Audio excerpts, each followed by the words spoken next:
Okay, welcome to the June Agenda Briefing Forum, opened at 6:30 p.m, and welcome to all of those in attendance. I now invite Councillor Green to read the acknowledgement to country. Thank you. The City of Melville acknowledges the Bibbulmun people as the traditional owners of the land on which the city stands today and pays its respect to the Whadjuk people and elders both past and present. Thank you, Councillor Green. I now draw your attention to the disclaimer on the screen.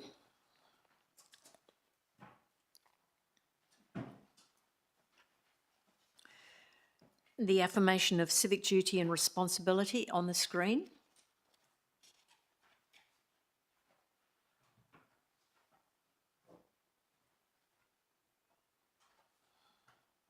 The advice of audiovisual live streaming and recording on the screen.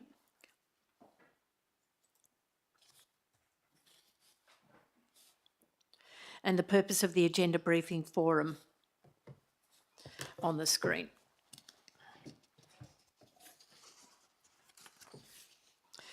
Okay, moving on to item 2, attendance and apologies. We have the following councillor attending electronically with my permission. Can you please confirm your attendance? Councillor Hong?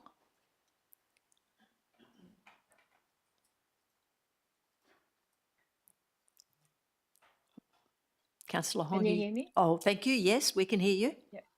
Oh, thank you. Additionally, Councillor Ross is providing an apology for this evening. And finally, there are no councillors on leave of absence for this evening. Now, item 3, declarations by members.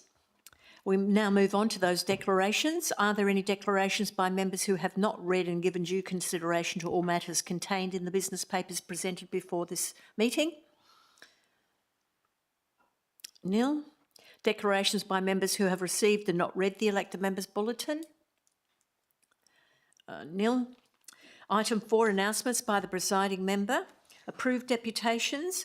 2 deputations have been approved for tonight's meeting in relation to item E2571, Morrimuse Town Square Public Open Space Development, from Mr L. Rowe of Applecross and Miss S. Fliss and Miss P. Sampson of Applecross. I will call you forward prior to the discussion of these items to make your deputation to the council. Approved written submissions. We have 1 written submission that's been approved from the City of Melville Residents and Ratepayers Association in relation to item UP 2571 Policy Review, CP 114 Compliance and Enforcement Policy. This information has been circulated ahead of the meeting to elected members, and a copy will be included in the minutes of the meeting. Item 5, disclosure of interest. Can the Head of Governance please advise if there are any disclosures of interest for this evening? Thank you, Ms Newman. Thank you, Madam Mayor, and through you, there are no disclosures this evening. Thank you. Are there any disclosures from elected members? Okay, thank you. Moving on to public question time. I now open public question time at 6:34. We have no questions that have been received with notice for this evening. Are there any questions? If there are no questions, I close question time at 6:35 p.m. Moving on to item 7, awards and presentations. This item will be dealt with at the ordinary meeting of council. Applications for new leave of absence. This item will be dealt with at the ordinary meeting of council. Confirmation of minutes. This item will be dealt with at the ordinary meeting of council. Item 10, a new business of an urgent nature. There is no new business of an urgent nature. Item 11, identification of matters for which meeting may be closed. The following items have been identified as having confidential attachments. Item C25 288 RFT 24512, restricted tender supply and implementation of a customer experience, relationships and request management platform, and item E2571 Morrimuse Town Square Public Open Space Development. Should elected members wish to discuss the confidential attachments, The item will be held to the end of the meeting and I'll call for a motion to go behind closed doors. Item 12, petitions. A petition signed by 810 residents and 350 non-residents was received by the City on the 20th of May 2025 in relation to Kearns Crescent car bays. So item 12.1, receipt of petition Kearns Crescent car bays. Mr McCarthy, Director of Environment and Infrastructure, is available to take any questions from elected members. Are there any questions? If there are no questions, I'll move on to the next item, which is 13, adoption of recommendations en bloc. This item will be dealt with at the ordinary meeting of council. We're moving on to reports now. Item 14, reports. So I'll bring forward item E2571, Morrimuse Town Square Public Open Space Development for the convenience of those giving deputations. E2571, Morrimuse Town Square Public Open Space Development.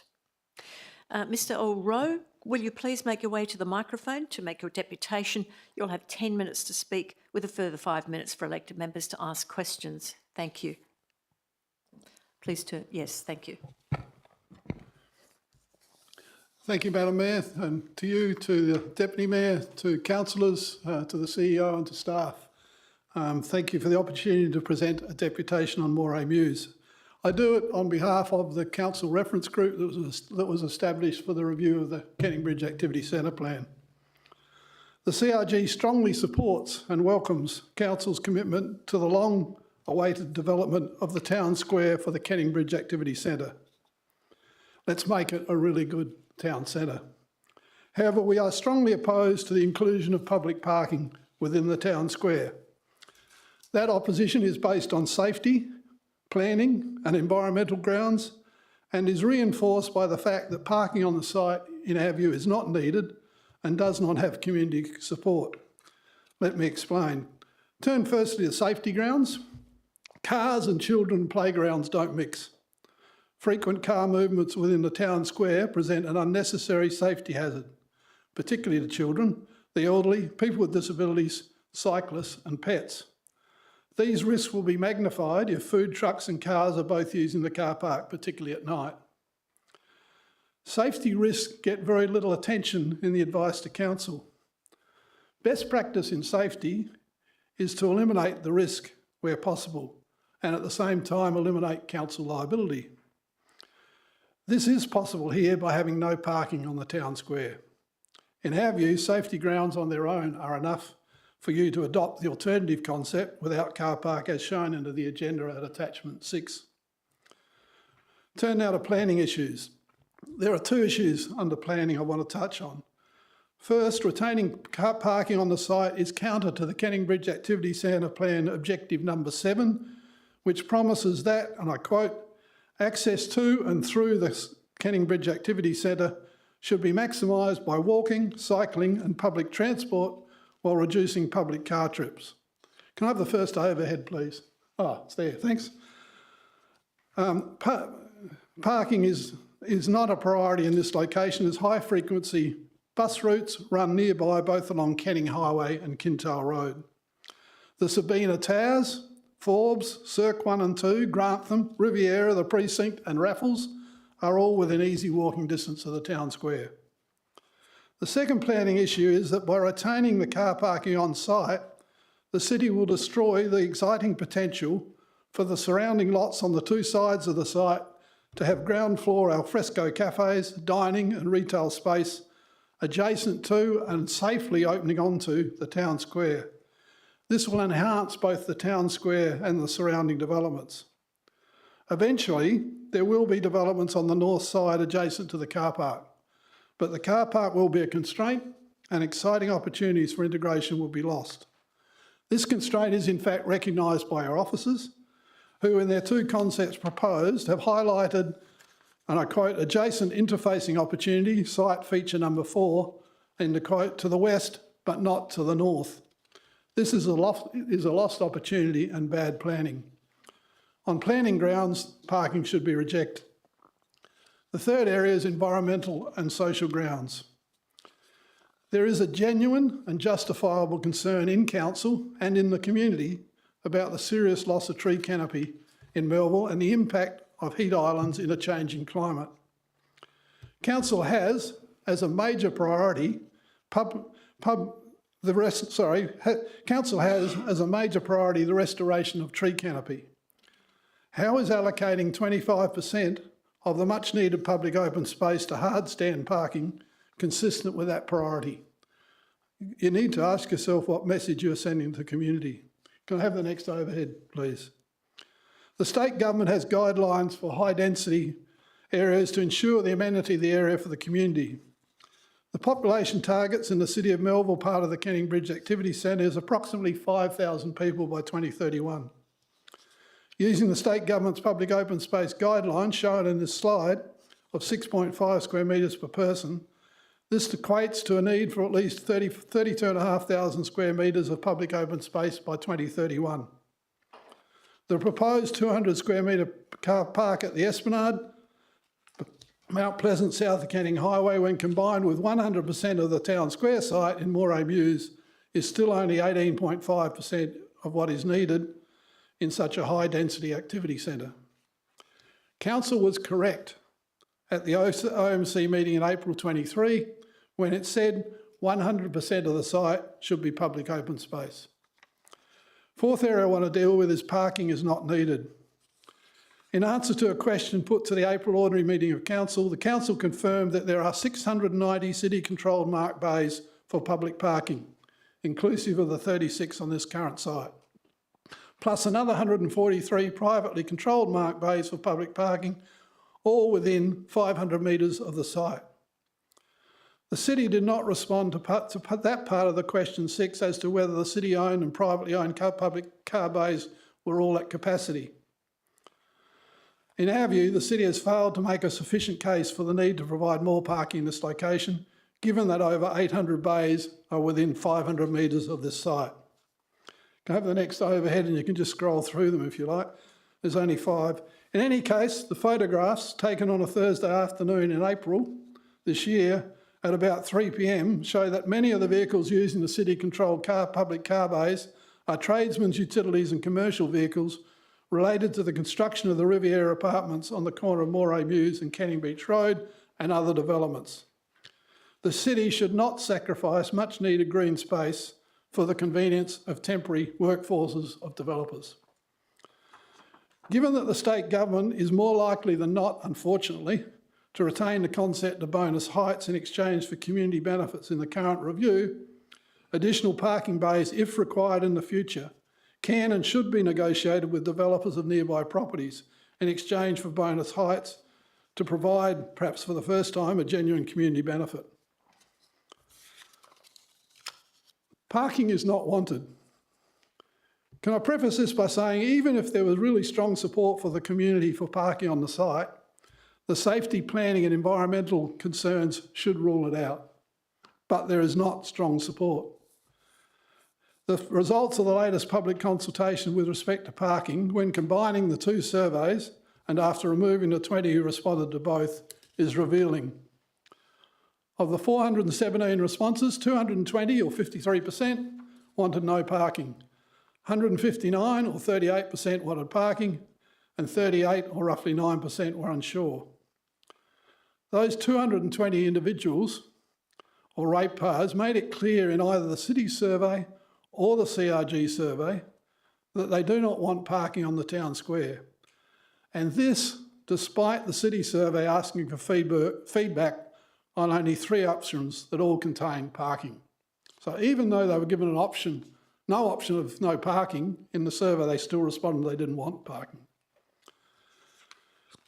I guess I want to stress to the council, this decision in part will go to the community trust in the council. This is a test for council, and the community is watching.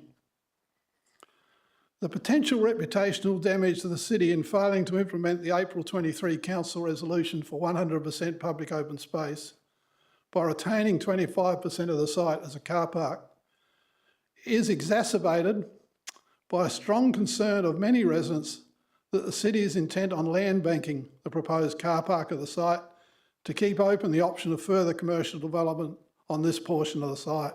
I hope you can tell me that that's not the case, but it's a strong view within the community. In conclusion, we ask the council not to forfeit this rare and hard-fought opportunity to provide maximum green public open space on this site. As an iconic place for residents, workers, visitors to rest, play, eat their lunch in sunshine or socialise in shady surrounds. High-rise residents need access to public open space. 100% green space with no car park is the best way to activate this area and attract better designed buildings and investment, which ultimately, as Hatch Roberts Day have emphasised too, will lead to higher rates. It will finally deliver some of the promised infrastructure that can improve the amenity of what is currently a very lifeless centre. We urge councillors to support the alternative concept without car park as set out in the agenda in attachment 6. Thank you, Madam Mayor. I'm happy to take questions. Okay, thank you. So has any elected member have a question? Thank you, Councillor Spanbrook. Thank you, Madam Mayor. Thanks for deputation. I know you're familiar with Bull Creek, so therefore in Bull Creek, the corner of Parry Avenue and Benningfield Road, you would have seen, I know you've drive through there, Bob Gordon Reserve. And I'm asking this question because you're against having parking on Morrow Mews, period. If that area did not allow parking, then the park would probably be empty half the time because the park is, quite prolific. Councillor with the Spanbrook, users. is that a question or Yes, are I'm you? getting there. It is a question? Yes, I need to preface something so you can understand where I'm coming from to ask the question. So therefore, if we didn't allow parking, there was no parking there at all, you could very well have an open, like an empty park, or you're not allowing for other people to come into the area. So my question to you is that with the Morrow Mews, your group, are you just considering it just a park for just the people within that vicinity, so no one, is won't say permitted, but it'll be difficult for other people to come in from other areas unless they use public transport only. And there may be people with prams or kids and dare I say even maybe wheelchairs. So I'm just wanting to know, like to open up a little bit more that it's a public park. So are you preferring it from the group's perspective and even within the community that you speak to, it is just used I think it would be a good idea to let Mr Rowe answer the question. Thank you. Yeah, thanks for your question, Councillor. I mean, I would draw a difference between the example you've given and what you've got in the town square for a variety of reasons. One is you've got, as I listed them, and I won't do it again, but a large number of high-rise residential buildings all within walking distance of the town square. That's not the situation in Bull Creek. You have significant public transport, both rail and bus, within use of the town square. There are currently, as I said in the talk, over 800 car bays in there, and if you look at the pictures that we're scrolling through, a lot of them are not being used at the moment. It's not a town square for all the people who can walk to the town square, but if in the future there is a need for parking, there's not at the moment, then my view, well, part of the reason there might be a need for parking is because we haven't actually provided enough parking in those developments. That's an issue you might like to talk to the planners about. But if in the future there's a need for parking, then, as I said, unfortunately, I think the government is going to insist, or WAPC is going to insist that we have bonus heights still, even though the council's view is there shouldn't be bonus heights. And those bonus heights, in granting those bonus heights, there should be ample opportunity to negotiate with the developers to provide parking for the park. And what you'll have, of course, is parking right near the park if it's needed, but with none of those safety issues, because none of the parking will be on the park. It'll be separate from it. Best of both worlds. Thank you. I've got a couple more questioners. Councillor Lee. Thank you, Madam Mayor. Thank you for the presentation. I've spoken to your group and you haven't answered me. With the public open space, there will be trucks unloading musical equipment for concerts or events. So I think one of the concept plan did put down some car bays for the trucks, big trucks, and to unload, and then for physically challenged passengers who want to enjoy the event. So they have allowed some car bays, including keeping the Kishon Road. So what is your reply to that? Thank you. Mr Rowe? Thanks, councillor. I guess what is in the alternative concept shown in attachment 6 is there's still street parking on both sides of Moray Mews and on Kishorn. So if you're concerned about disabled car bays, then obviously there's an opportunity to make some of those bays disabled. If you're concerned about trucks, then those bays can be kept empty with management on the days when they need to access the town square. Thank you. Councillor Barber? And thank you for your presentation, Mr Rowe. Just the first thing I'd like to ask you is, could you quote those figures again that you gave? I don't think they came up on a slide when you said you combined the two, in your view, combined the two surveys. You gave some percentages. Would you mind just repeating those? Sure. Thanks, councillor. If you add the two surveys together, it makes a total of 400.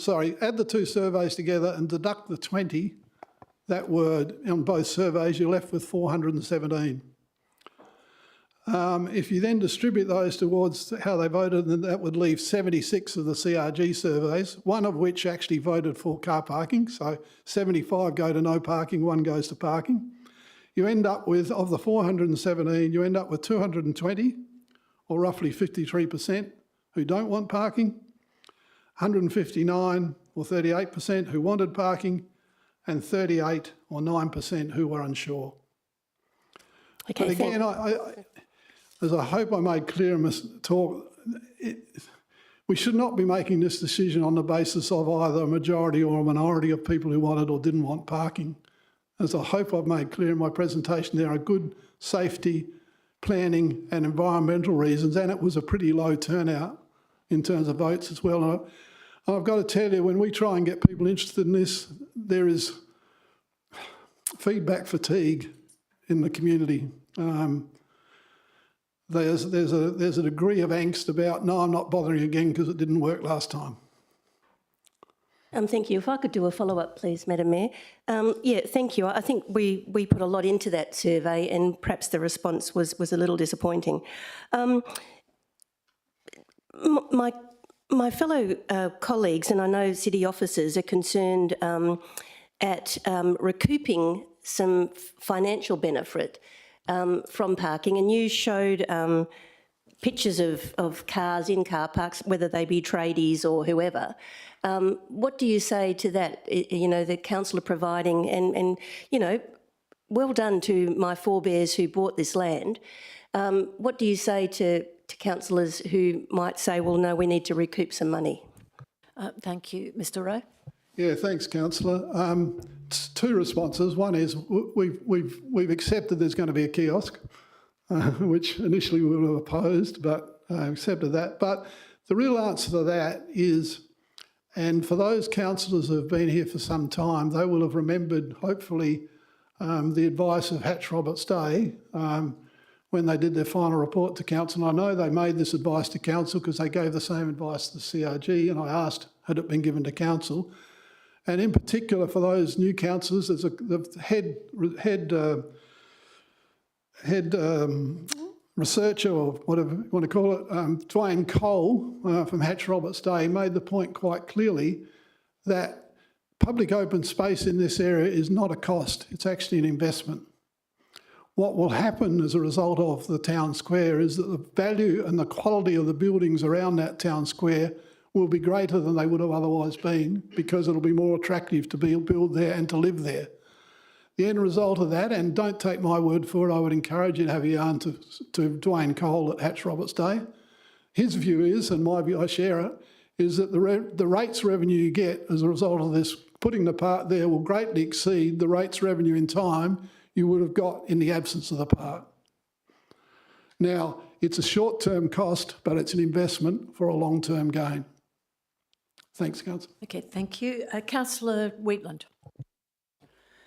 Thanks, Madam Mayor, and thank you, Mr Rowe, for your presentation. And look, I appreciate the passion and the hard work that the CRG has done not only on this block but the other strategic land asset that was purchased by the city at the Esplanade.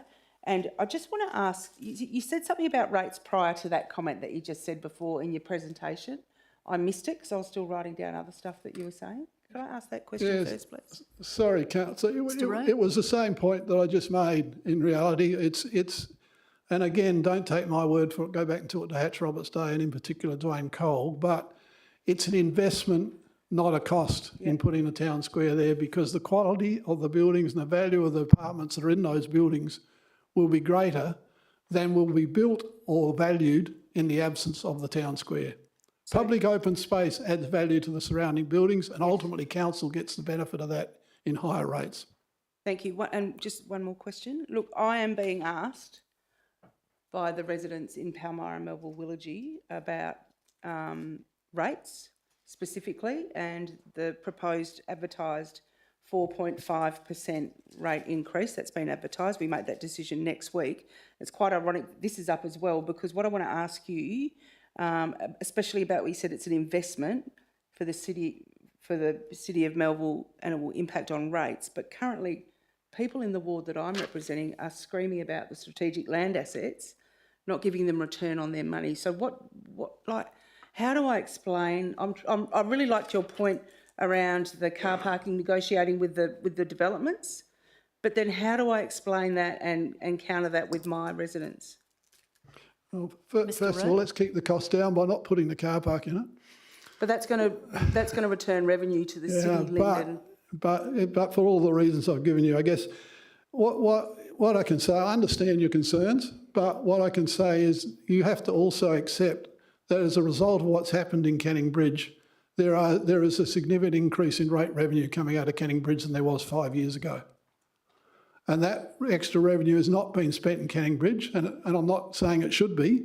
It should be quite rightly spread across the whole of the city of Melville.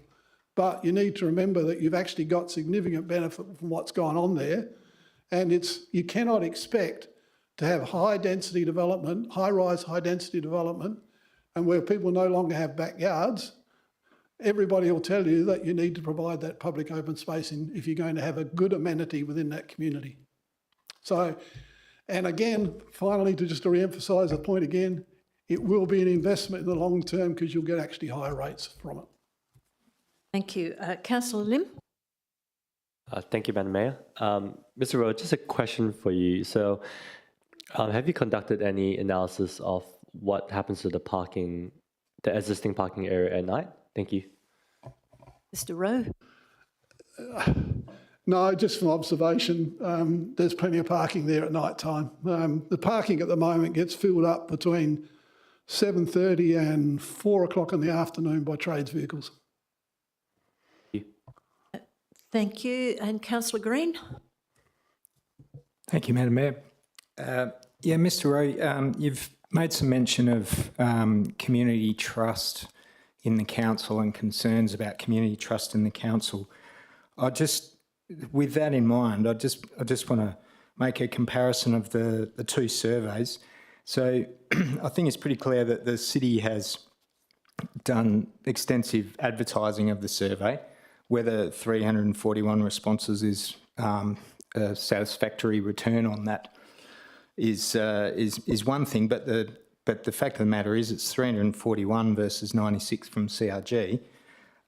So 341 came up with 46.3 preferring parking, 46.3%, versus 42.6 not wanting it, whereas CRG came up with 96 responses, all but one of which supported no parking. That's a huge discrepancy. Does the CRG not take on some responsibility or concern of its own regarding the accuracy of its surveying? Mr. Rowe? Thanks for your question, Councillor. I'm not sure how long you've got. The figures I've given you of the 417, whether people wanted parking or not parking is very clear, whether they answered the CRG survey or the council survey. Now, if you're saying because they were CRG surveys, they're worth less vote than the ones that did the council survey. I have to say to you, and I'm not sure, and I apologise, CEO, but I'm not sure how we do it, but we need to make it easier for the community to access the council survey. I had reports of people who had stopped trying to get it. I managed to get it. You can do it, but it's not easy. The link, for example, that's provided to the survey actually takes you to the page that the survey's on, not the survey. And you had to scroll down the page to get the survey, and some people couldn't find it, for good or bad. That was the reality. So Councillor, I'm disappointed at the response from both. But in terms of the parking, I'm happy to stand on the basis that there were 220 people who didn't want parking and whatever it was, 38% who did. But I'd say to you, regardless, as I said in my talk, we shouldn't be making a decision on that basis. Okay, thank you. Now, elected members, we have had 5 minutes of question time from elected members. So do you wish to continue? We do have another deputation on the same subject. So are you happy for us to proceed with the next deputation? All right, thank you. Thank you very much, Mr Rowe. Thank you, Madam Mayor. Thank you, councillors. Ms Esflis, will you please make your way to the microphone to make your deputation? You will have 10 minutes to speak with a further 5 minutes for elected members to ask questions.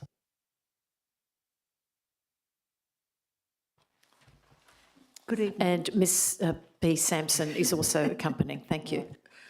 Yes, Paula Sampson of Applecross. Good evening, Madam Mayor and councillors, and thank you for the opportunity on behalf of Save Our Space to present to you tonight. Steve Douglas was to speak to this deputation, but unfortunately he is unwell, so I will give his speech. Firstly, I wish to thank the council, city officers, especially the CEO Gail Bowman and Grant Officer Hayden, for their wonderful support and effort in securing a total of $615,000 to match the council's $500,000 to develop the Esplanade public open space. That vision will soon be a reality. Thanks also to the State Government's Lottery West for its $465,000 contribution, and to our local MP Kim Giddens for a further $150,000, and especially for her advocacy. 2, I also wish to thank all community members who have supported that project.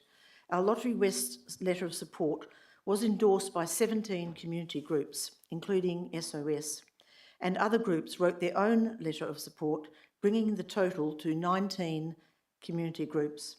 Collectively, these have hundreds of members and thousands of followers. And though it seems at times that your feedback is not always heard, it is clear that in this case, your community voice has been, so please stay engaged. Your voice absolutely does matter. Point 3, the town square is unique. It is the centre of the Canning Bridge precinct and therefore fundamentally important to the social and economic development of not only the precinct but arguably the whole of the city of Melville. It is vital therefore that its potential and opportunity is maximised. A key question councillors need to consider is what legacy do they want to leave? How do you want to be remembered? And how do you want to be, I'll just repeat that, and move on.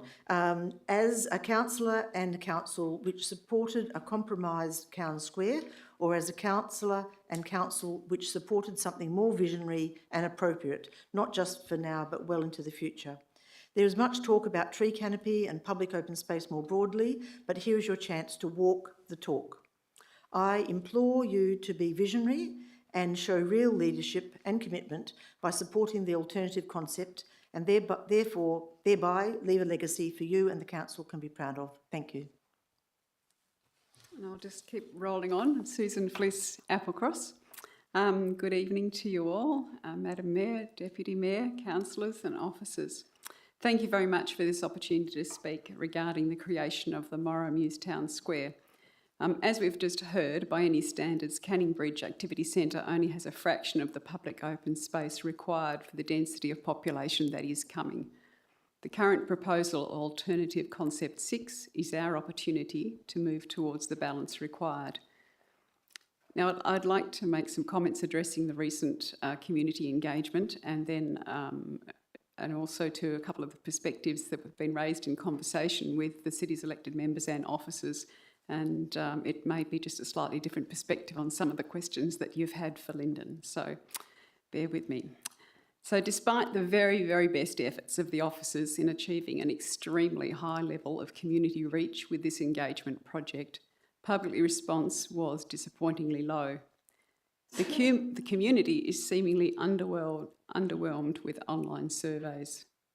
The feedback that we have received highlighted the disappointment and frustration with both the lack of a concept reflecting the timely creation of 100% open space, and that the concept which best represented this, Concept 3, came with a $30 million price estimate, a price which to many was clearly not achievable nor sensible.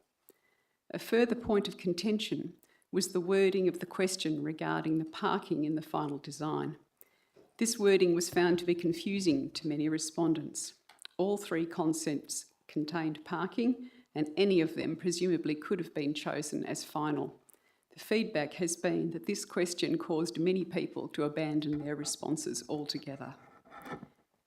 So, accepting that the two modes of feedback on the town square cannot be combined due to the incompatibility of the processes, it's nevertheless more than a shame that the feedback from the 76 residents is not being included in the yes/no parking question results that were published.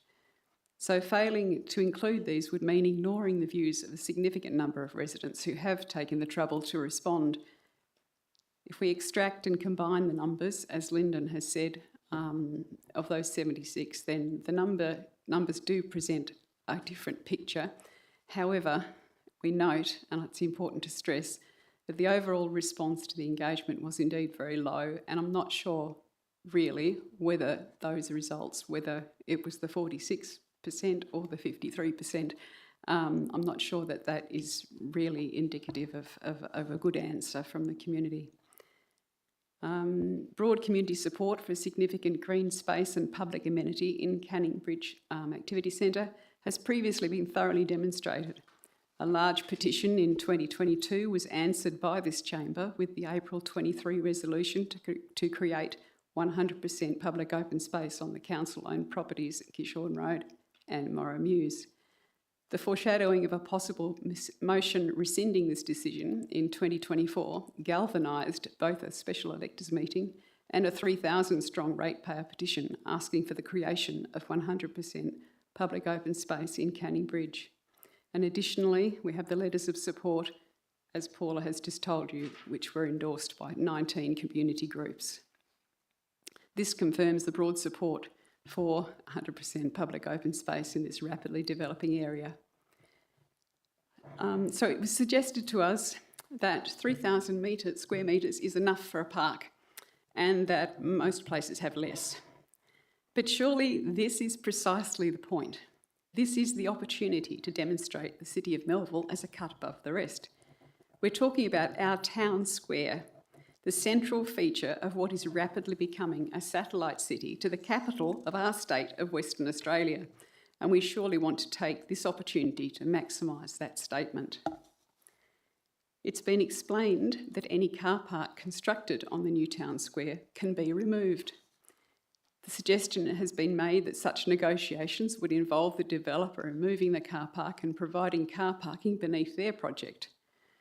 We would suggest that spending $350,000 on building a car park and then negotiating for someone else to remove it is not a good use of resources, and it's not a good use of the public benefit negotiation potential. We should be requiring very significant amenity in return for the bonus heights and the integration with or the proximity to our town square. We suggest that the outcomes of such negotiations would be far more desirable if it was a simple integration with the open space next door unencumbered.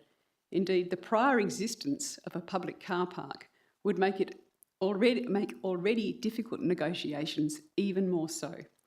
Leaving the northern end of the town square as an open space puts the ball directly into the developer's court for them to provide public parking. Can I just bring your attention to the screen? So we've placed both of the concepts side by side and in the same proportions. They're not in order, 6 first, 5 on the other side. I just want to point out, as Lyndon discussed, the no parking option attachment 6 does in fact have street parking along the verge, and that amenity was not actually present on any of the concepts 1, 2 or 3. So taking the parking off the park and putting it back on the street seemed to make good sense to us. I believe that there are discussions already proceeding for integration of the town square along the western boundary, and I'd like to point out that if the car park there is clearly crowding the playground down into the vicinity of that area under discussion. I know there is a reticence in this chamber to forego the income potential of the city's holdings at Morra Mews, and hence the move to recoup this through by including parking. Of course, commercial development pressure will always exist, and it must surely be reconciled with the undeniable need for public amenity. It's reasonable and strategic to reinvest a portion of the rate revenue into the very community that contributes it. This income we speak of here is not insignificant. Every ratepayer understands the advantages for the city in converting the area of 6 or 8 existing ground-level rateable properties into a tower which contains hundreds of rateable dwellings. This multiplying effect on rates revenue is not lost on residents and ratepayers. And yes, in a sense, these high-density developments are the answer to a lot of the city's broader fiscal issues. However, squeezing that Canning Bridge cash cow at the expense of vision and design is not delivering anything that looks like the tourist attraction some are dreaming of. As Lyndon mentioned, Dwayne Cole had some wise words on that, and he specifically mentioned the benefits of investing now in delivering long-term gains to the city. Utilising the entirety of this 4,000 square metre space without sacrificing space for parking will allow for multiple recreational uses and attract and allow for the integration of development in a manner that will deliver a superior quality of urban landscape, enhancing livability, demand and ultimately more appropriate high-quality development. You And nearly such an finished. outcome... We've finished with the 10 minutes. Have you I've got got- much more to go? I have just the top of the next page, and that's it. Okay. Such an outcome not only benefits the residents and visitors, but would stimulate economic activity and uplift the city's profile as a whole. If we can get the allure of this honeypot right, the very best of development will follow. The surrounding area already offers ample parking, so let's focus on the vision and the potential of that vibrant meeting place, adjacent to cafes, restaurants, bars, an open space for a moving feast of artistic, cultural events, seasonal festivities like Christmas markets, local festivals and community gatherings. So please, we sincerely ask you that you vote to adopt the officer's alternate attachment 6 with maximised street parking. And thank you very much for your attention. Thank you. Are there any questions from elected members? I think Lyndon took them all off me. I think so. Councillor Lee. Thank you, Madam Mayor. Thanks for the lengthy presentation. I'm sorry it was so Yes. long, but I noticed you mentioned briefly about developers building car bays for the public. yes. But from our experience, what happened is that we had to write to Sabina and the Raffles to make it more user-friendly. So have you been to the car I bays? am aware that the car parking is those hard car to bays, find. we have to ask them to open up to the public, and it's not user-friendly, especially at Is night. that a question, Councillor Yeah, so Lee? my question is, you can't rely on the developers to provide. No, yes. but we must hold some of the cards. We must hold some of the cards. It's very hard from the perspective of the community not to understand that. And I understand that the negotiations that go on must be very, very difficult and lengthy and forever. I understand that, but what can I say? It's the process, is it not? I don't know the answer to that, I'm sorry. Okay, are there any further questions from elected members? Okay, thank you very much for your presentation. You're welcome, thank you.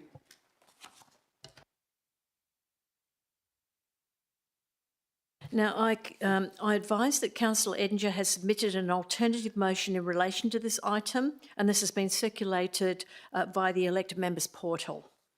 I also remind the council that there are confidential attachments associated with this item, and if elected members wish to discuss the contents of that confidential attachment, I will hold the item to the end of the meeting so we can go behind closed doors.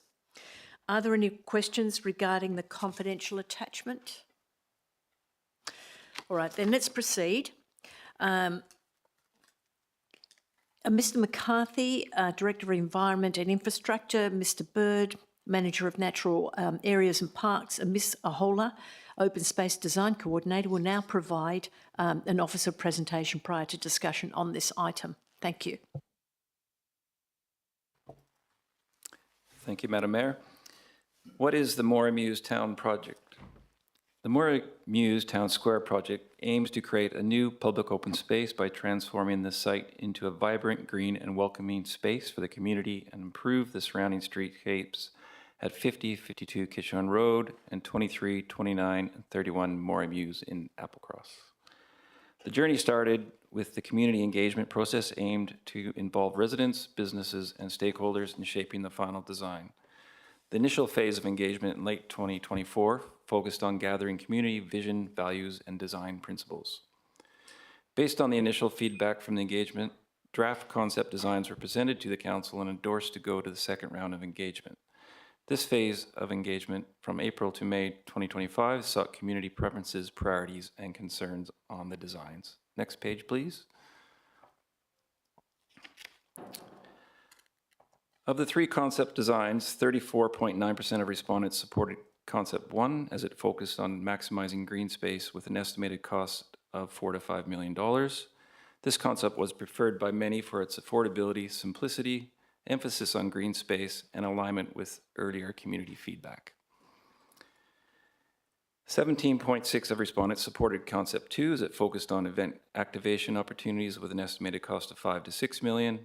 This concept was seen as a good compromise with a balance of different uses and family-friendly elements. 29.3% of respondents supported concept three as it focused on a long-term aspirational design integrated with future development, potentially interfacing at podium or rooftop area with an estimated cost of $10 to $30 million. And 18.2% of respondents did not prefer any of the concepts. The next part of this slide is parking has been a popular topic, as we've just heard. As such, as part of the engagement process, the question, do you think parking should be included, was added to the engagement process. And you can see those results, which were talked about previously. 46.3% preferred parking in the final design, and 42.6% did not like the idea of parking, and 11.1% of respondents were unsure. The bottom right graph highlights the preferred design elements to be included, with the top 5 being play space, universal access toilet, open turf for recreation, shelter and barbecue area, and a cafe or community type space. Next slide, please. We took on board the feedback and developed the recommended concept. The major changes from the engagement process into the final design are on the road, we have maximized the nose in on-street parking, reduced the number of internal car parking bays, the pop-up buildings were removed, the basketball court was removed, and the universal access toilet was incorporated into the cafe community space. Next page, please. As there's been significant commentary around the parking issue, we've also created an alternative concept, which includes no parking, which can be considered by the council in their decision-making process. Just a final note on the parking, as there's currently 48 on-street parking bays, which would grow to 57 if either the recommended concept or the alternative concept is selected. And there's currently 36 internal bays, which would change to roughly 35 if the recommended concept is supported. Obviously, if the alternative option is supported, there would be no internal bays included. Could we just go back to the first slide real quick? Thanks, Megan. Where to from here? Once we know the outcome of the council's decision on the final design, we shall progress to further detail. go through the procurement process, and aim to commence the project in July 2026. Thank you. Thank you, Mr Bird. Are there any questions from elected members? Councillor Spanbrook. Thanks, Madam Mayor. If the parking was completely removed, what would be the cost savings, please? Mr Bird. Through the chair. So currently we've estimated the parking with lighting to cost roughly $350,000. If that was to be public open space, we anticipate that would be between $250,000 and $300,000. So a savings of $50,000 to $100,000. Councillor Whitman. Thank you. Thanks, Mr Bird. That's a significant saving. What potential income could be earned from that parking, potentially? Through the chair. Mr Bird. Yep, through the chair. So what we did was we had a look at the existing car parking at the Morey Mews site. And we took a daily average from the month of April 2025, which was $175. And if you extrapolate that over the course of the year, that would come to about $45,000. Take into account Saturdays and Sundays, there's no charge for parking. And also, when there is restrictions in place, the first hour is free, and then $1.70 per hour after that, or $8.50 per day. So roughly 45 grand a year. Thank you. Are there any other questions? Councillor Robbins. Thank you, Madam Mayor. Mr Bird, is it an option to retain some of the bays that are there currently in an attempt to save some money rather than constructing new bays? Mr Bird. Thank you for your question. There is. Unfortunately, they're in the middle of the park at the moment. So that would be the problem. You'd actually have POS in the first 2 blocks, then the car park, and then you'd have another park on the other side. So it doesn't function well. 2 parks, maybe? Yeah. I think that where the car park is at the moment, there are the villas that are actually being leased out at the moment, and that's going to become part of the park.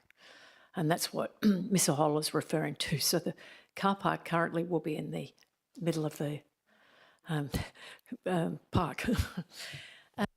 We have Councillor Barber. Thank you, Madam Mayor. Thank you for your presentation. I'm just interested in the street parking, and is it true that the thought is to widen the footpath of the opposite the potential park? Is that being mooted? And in that widening of the footpath, A, why are you thinking of widening it? And B, will street parking be affected? Ms O'Holl. Thank you. You're referring to the car parking currently in front of the post office, etc., on that side? Okay. So yes, we would look at changing that parking to parallel so that we could actually get a footpath on the outside of the existing alfresco area, so that you don't actually have to walk through the middle of their shelter and alfresco area, which is actually causing conflict at the moment. So if we change that to parallel in front of there, we could actually get a footpath and parallel, and that would be the reason we would look at doing that. So if you did parallel, how many parking bays would we lose? And who's the conflict? What's the conflict? I don't understand. Ms O'Holl. So thank you. So you know where Kinky Lizards is at the moment, and they've got their beautiful awning over the top. Well, the footpath is actually where you go through the awning, through the middle of the awning. And what happens is, because they've got the alfresco there, they actually push out the alfresco into the gap between underneath their awning, but it causes conflict. And then when you get out of your car, you can't actually get past their awning to get into the property. So the idea is that we'd actually lose half the bays. So I think it goes from 6 till 3 or 8 till 4. I can't remember exactly, sorry. Just in that area, but we'd actually gain those parking bays on the other side because we could actually push into the park to create a footpath inside the park area and the nose-in parking. So, yeah, does that help explain? It does, but I don't understand why we're giving, and, good old Kinky Lizard for getting the alfresco, but I'm thinking in all the other cities, I'm thinking the people do walk through the alfresco. So I'm wondering why, if we're giving them a beautiful park across the road, why are we also giving them an extra area to possibly spill out further and at the same time disadvantage, say, the post office, where people often drop in to get parcels and things? I'm a little bit worried about that. Could you comment on that? Ms Ahola? It is a bit of a compromise, I agree. It is possibly the safest, easiest way to gain a through pedestrian footpath. The other option is we go back to Kinky Lizards and we reduce their alfresco zone so that you could actually have a beautiful clear space through there, because it's often very full and very compromised already. So that would be the two options to maintain that pedestrian way. We have looked at options where you have no parking in front of Kinky Lizards itself and then keep the nose-in parking on the corner there for the post office, etc. We don't actually gain a great deal of car bays because we go from 2 to 1, going from nose-in to parallel. So we gain one that in front of Kinky Lizards, or we lose it and keep it the nose-in at the post office. So, I mean, it is something that we can work through more as we go to detail, if that is something that the council would prefer us to look at. And just to follow up, Madam Mayor, if I may, and were those costs taken into this, the whole footpath widening at Kinky Lizard? Have they been included? No, they are additional streets works. Okay, thank you. Councillor Spanbrook? Thank you, Madam Mayor. Mr Bird, you mentioned that you removed the basketball court. Is that just a one backboard and so therefore, what is there for teenagers or 20-somethings, even 50s perhaps? Ms Ahola? Yes, on the feedback we did remove the basketball court. What we believe we'll be able to put back in is seating areas, the activities from food trucks and things like that, events. It will come down to a fair bit of events for a few groups, unfortunately. We still would like to have some skatable elements in there, but we're not exactly sure how that would fit at the moment and what that would mean. But you're correct, there is a limited capacity for that age group now. Follow-up, please, Madam Mayor. Then, if that's the case, then if you take out the parking altogether, that would allow room for a basketball court, and also by having no parking at all or very limited parking, how many more additional trees could you perhaps put there? Ms Ahola? Okay. Yes, we would get more space for things like basketball courts and other facilities if we took out the car bay. However, the response that we got from the feedback isn't about the space, it's about the noise and the potential disruption of the space that basketball courts could cause. So it's not about the size factor from that side. The trees, each bay is roughly 2.5 by 5 metres. We say 4 bays per tree, give or take. We've got 60 odd bays. What's that? 15 odd trees, 16 trees off the top of my head. Just follow up again, Madam one more. Mayor. Thank so, you. in that regard, because I do know with the initial motion, there was a percentage of just public open space, including trees, wasn't there? I just can't recall it at the moment. You may have the information on hand. That the initial motion, that was actually the resolution of council back in 23, it did have a certain percentage. Actually, I don't even know if it's actually a percentage, but I know that it was predominantly POS, which included trees and more parkland. Thank you. Yeah, Mr Bird? in 2023, the original resolution talked about 100% of the area to be POS, which included extensive tree planting, children's playground, and seating. But 100% is what you're looking for. Okay, thank you. Councillor Edinger. Thank you, Madam Mayor. I actually have a question for Mr Tuffin, if that's permissible. Yes, you can ask Mr Tuffin. I'm wondering if Mr Tuffin can give us an indicative rates value for either apartments in Forbes, or the Raffles, please, and then Yeah, and I've got a follow-up question. Okay, Mr Toven? Thank you, Madam Mayor. No, I'd have to take that question on notice and provide an answer tomorrow. Thank you. Councillor Barber? Thank you, Madam Mayor. Look, I personally would like to get parking off the park and onto the street. That's my preference, but I think it's worth noticing that there are people who do want parking, and this is probably a bit out of left field, but we're going to introduce the ferry service, so we're going to need parking. Would the city consider, and I do feel for, and I really do recommend to my colleagues to go down there and have a look at Canning Bridge and just get a feel for the area and the 30-storey apartment blocks. But if parking is an issue and we're concerned about it, would the city consider lobbying the state government and maybe using some of the stranded assets, some of those houses that live next door to those 20-metre high podiums, and utilise them as parking? Would the city consider doing something like that and therefore leave this park alone? I think Ms Bowman, CEO, is probably a better person to answer that. Thank you. Thank you, Madam Mayor. Thank you, Councillor Barber. There has been some discussions previously about potential to look at land assembly in the area, and that's something that the planning team are still considering, and that will be a further piece of work that's done later.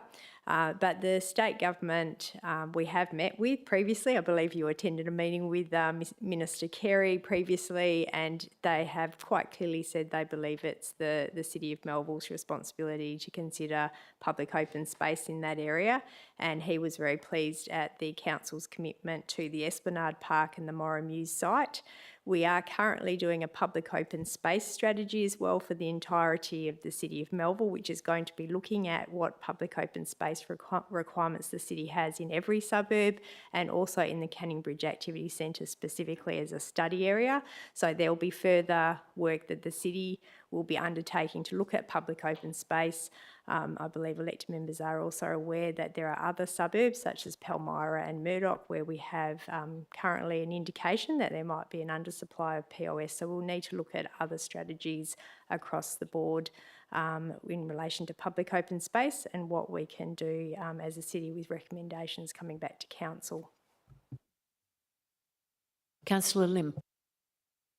Thank you, Madam Mayor. There's two parts to the question. So the first part is really, can I ask what POS classification this park will be? Thank you. Ms Ahola? Special is probably our best accurate assumption at the moment. It's going to have the same assets as probably a neighbourhood park to a degree, but it's going to be a higher level of fit out and materials than our standard neighbourhood park. So it will be a special neighbourhood is where we're probably sitting at the moment. Okay, thank you. I guess my second question is, looking at the option 1 and option 2, it seems like from my experience, like there's a lot more parking to square meter ratio compared to some of the parks we have in Melville. So normally for local parks, you wouldn't see any like parking on site. Neighborhood, the best park you can see is probably like your Mount Henry Bridge, but that's providing a lot more, I guess, other places like the river, the coffee van, and like the bridge for, cycling or the playground. So yeah, could you add more to that? Thank you. Mr Bird? Thank you. As we pointed out, it's a pretty unique space. It's not something that we've designed before in the city of Melville, so it won't act as a park that we're used to. So there's going to be a whole bunch of new activities, a greater influx of people potentially into the area. So I think trying to compare it to something is very difficult. Like there may be events here, there might be a lot more activation than we're used to in some of our spaces.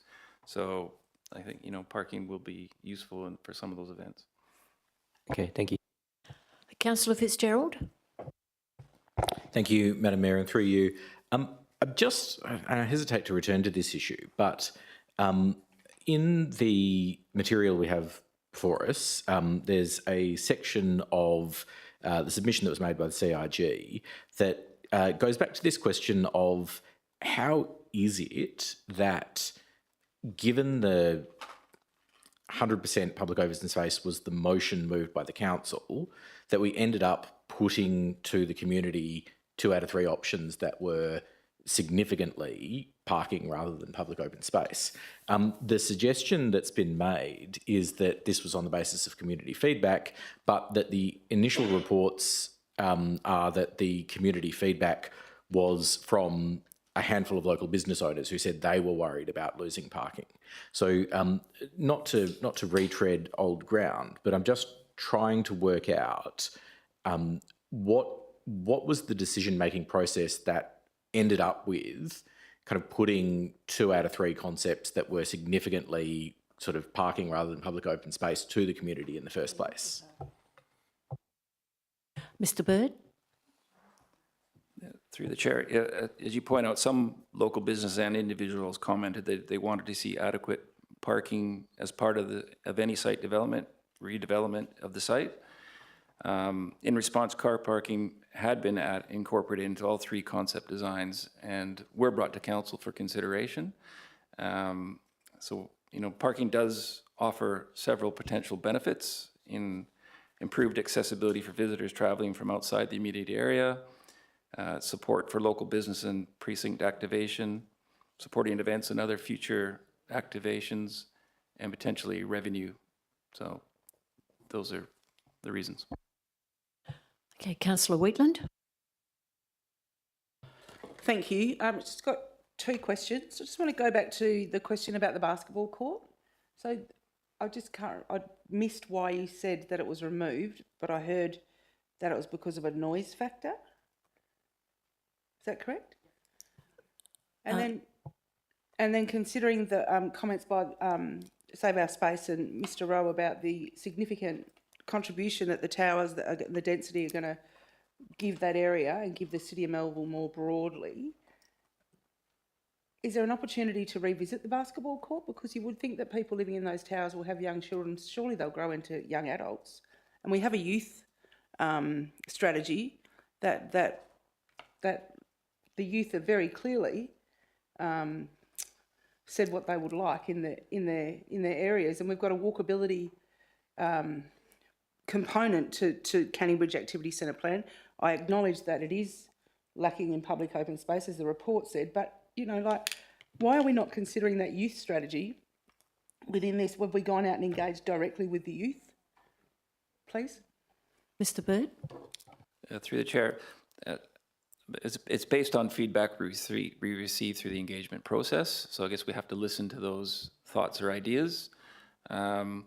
We can add anything into the design if there's enough feedback or there is enough interest. That's something we can certainly reconsider. Ms. Bowman, CEO. Thank you for your question. If I can just add to that, we have had examples from an environmental health perspective where there's been existing basketball courts where there have been noise complaints. With basketball, unfortunately, it is an unstructured activity, which is not really, unless there is no lighting, set times of the day where people will or won't play basketball. And because of the reasonably close proximity to the potential, development of high-rise sites to the park, I think it is a risk that environmental health noise complaints will come from that activity.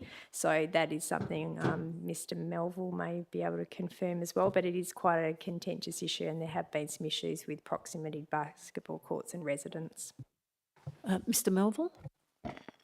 Thank you, Madam Mayor. Yes, there are experiences within the Perth metropolitan area where basketball courts within close proximity to residential premises have caused some problems, and often those problems, and I'm speaking anecdotally here, where those facilities are brought into an area as a new facility, it tends to be a bit more of a problem. Where they're existing and have been there for a long time, people tend to be a bit more tolerant. But again, that's just an anecdotal observation of mine. Thank you. Councillor Green. Thank you, Madam Mayor. I've been feverishly looking for my own answer and I have found it. But for the benefit of the chamber, it's the alternative plan results in a loss of 35 car bays. Councillor Spanbrook. Thank you, Madam Mayor.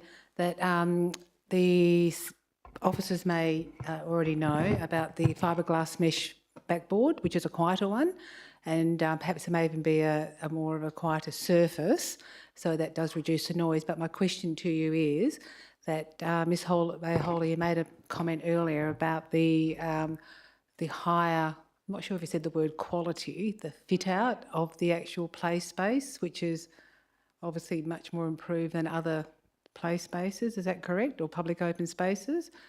Where is the significant difference? What, is the seating or something more padded or like better wood grained or something? Or what makes it like a better quality public open space with the fit outside of it? Thanks.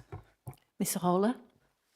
Yes, so what I was referring to is, like for an example, in the Esplanade, we're going to put a bespoke play space in that has been designed specifically for that location. It's an egret design, it's one of a kind, and it's going to be amazing. But we wouldn't put that sort of playground in all of our local parks because it is a lot more expensive than our normal park playgrounds. So we would actually put a higher quality of finish on things. We would potentially look at more bespoke items. We're looking at bringing the Canning Bridge branding into our furniture more in that space so that it actually starts tying the whole precinct together, which of course we wouldn't do in a standard local park in another location. That sort of feeling. Councillor Woodall.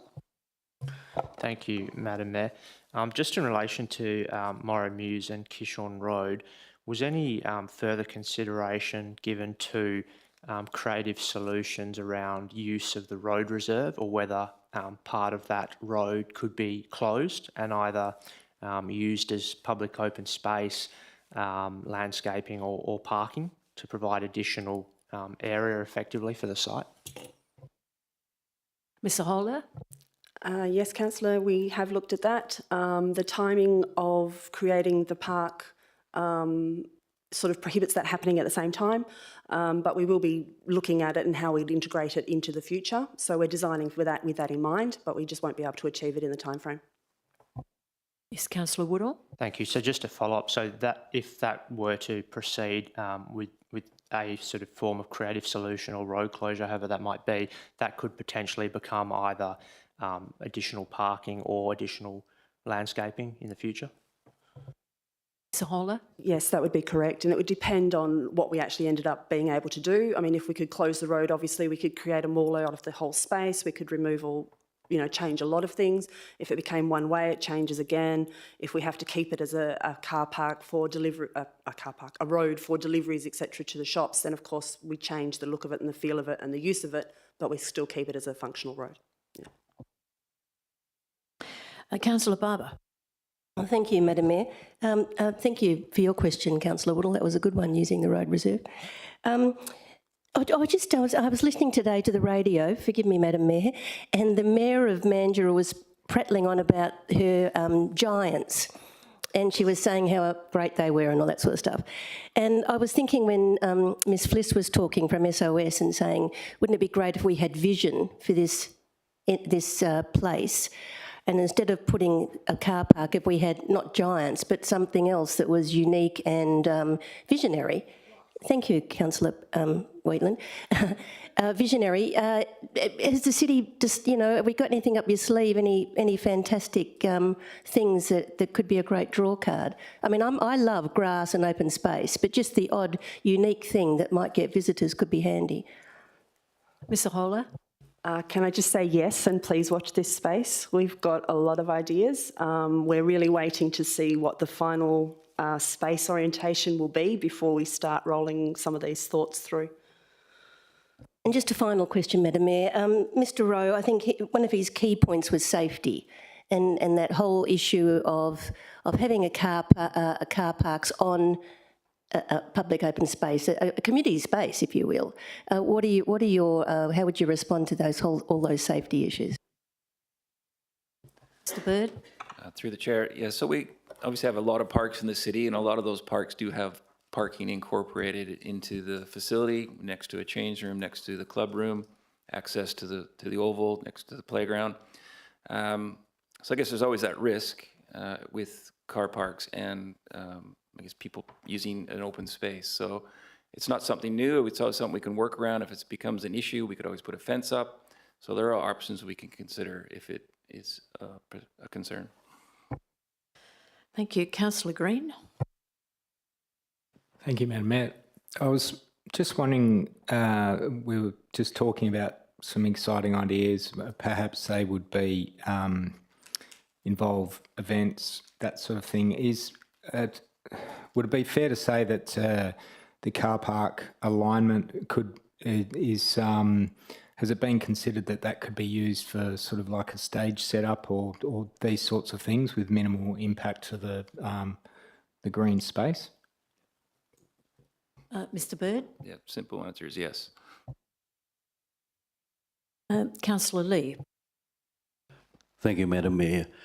Continuing from the previous presenter, I'm surprised to see that the top feedback was for a play space. So according to the previous presenter, they were saying that it incurs a lot of liability and danger, with the children and all that. So which survey is more accurate, or you were interviewing the different people? Thank you.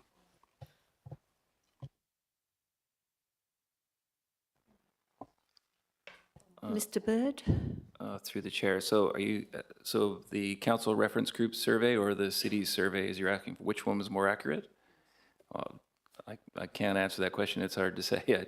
We have to rely on our data, and I guess the council reference group rely on their data. So it's, without looking at the statistical information, I don't think I can answer that question. Ms Newman, sorry, Ms Bowman, CEO, thank you. Thank you, Madam Mayor. Thank you, Councillor Lee. Just check what you mean by that question. So with the playground, yes, the playground in the City of Melville survey was highly popular and sought after and in line with the council resolution to have a playground. So we didn't specifically ask questions regarding the safety element that the CRG had brought up, but as Mr Bird has said, there are many parks where there are car parks adjacent to ovals, sporting change rooms and also playgrounds. And if there is an issue regarding safety of children, as you'll see with the design, the actual playground is not adjacent to the car parking that's in the concept design that the officers are recommending. It is some distance away, but there's the green space which is closer to the car park design location. So if there is an issue, the city could look at that with fencing potentially around that part of the oval, which is abutting against the car park. That's if council approves that officer recommended design. Thank you. Are there any further questions? Councillor Lim. Thank you, Madam Mayor.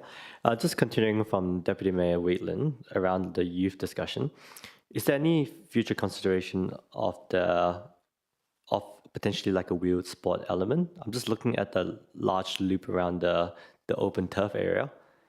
I guess like I'm thinking, learn to ride or making it at least friendly to bikes or skateboards or something like that. Thank you. Ms Ahola? Yeah, at a bare minimum, Councillor, the footpath will be able to be used as a sort of a learn to ride. We are hopeful we can get more than that, but at this stage, that's the bare minimum we'd have, yes. Thank you. Look, I have a question on public open space, 100% public open space. There seems to be different views on what that means, and I just wanted to ask the CEO for her view on what is 100% open space, because we're having that quoted quite a few times tonight. So can you clear that up, please? Thank you, Madam Mayor. So there are different different definitions of what is permitted on public open space, but there is a common requirement to have car parking, public toilets, potentially other sorts of community facilities on sites which are deemed as public open space from a permitted use perspective.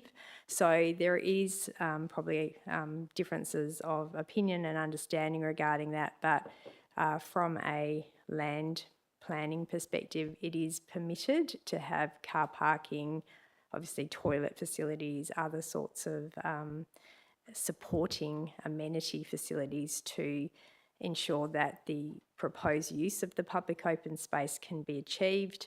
And if the community and the council would like to see public events, people mentioned something about nighttime markets and those sorts of activities, they will need to provide a parking management plan which identifies if there is an expected number of people attending the event, that there's sufficient parking and overflow parking available before that event will be approved by the city from a public health and public safety perspective. So it really does depend on the use of the public open space as to what types of supporting amenities such as parking or toilets, other sorts of facilities that might be needed to achieve the ultimate use and outcomes.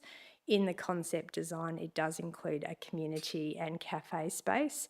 And so from a town planning perspective, there are requirements to have parking for staff of a cafe at 0.5 bays per staff member, and for every 10 square metres of public space within the cafe, there also needs to be a car parking bay provided under the town planning scheme requirements. So it is quite a, I guess, a complex matter as to what is permitted on public open space sites or sites that are identified as that.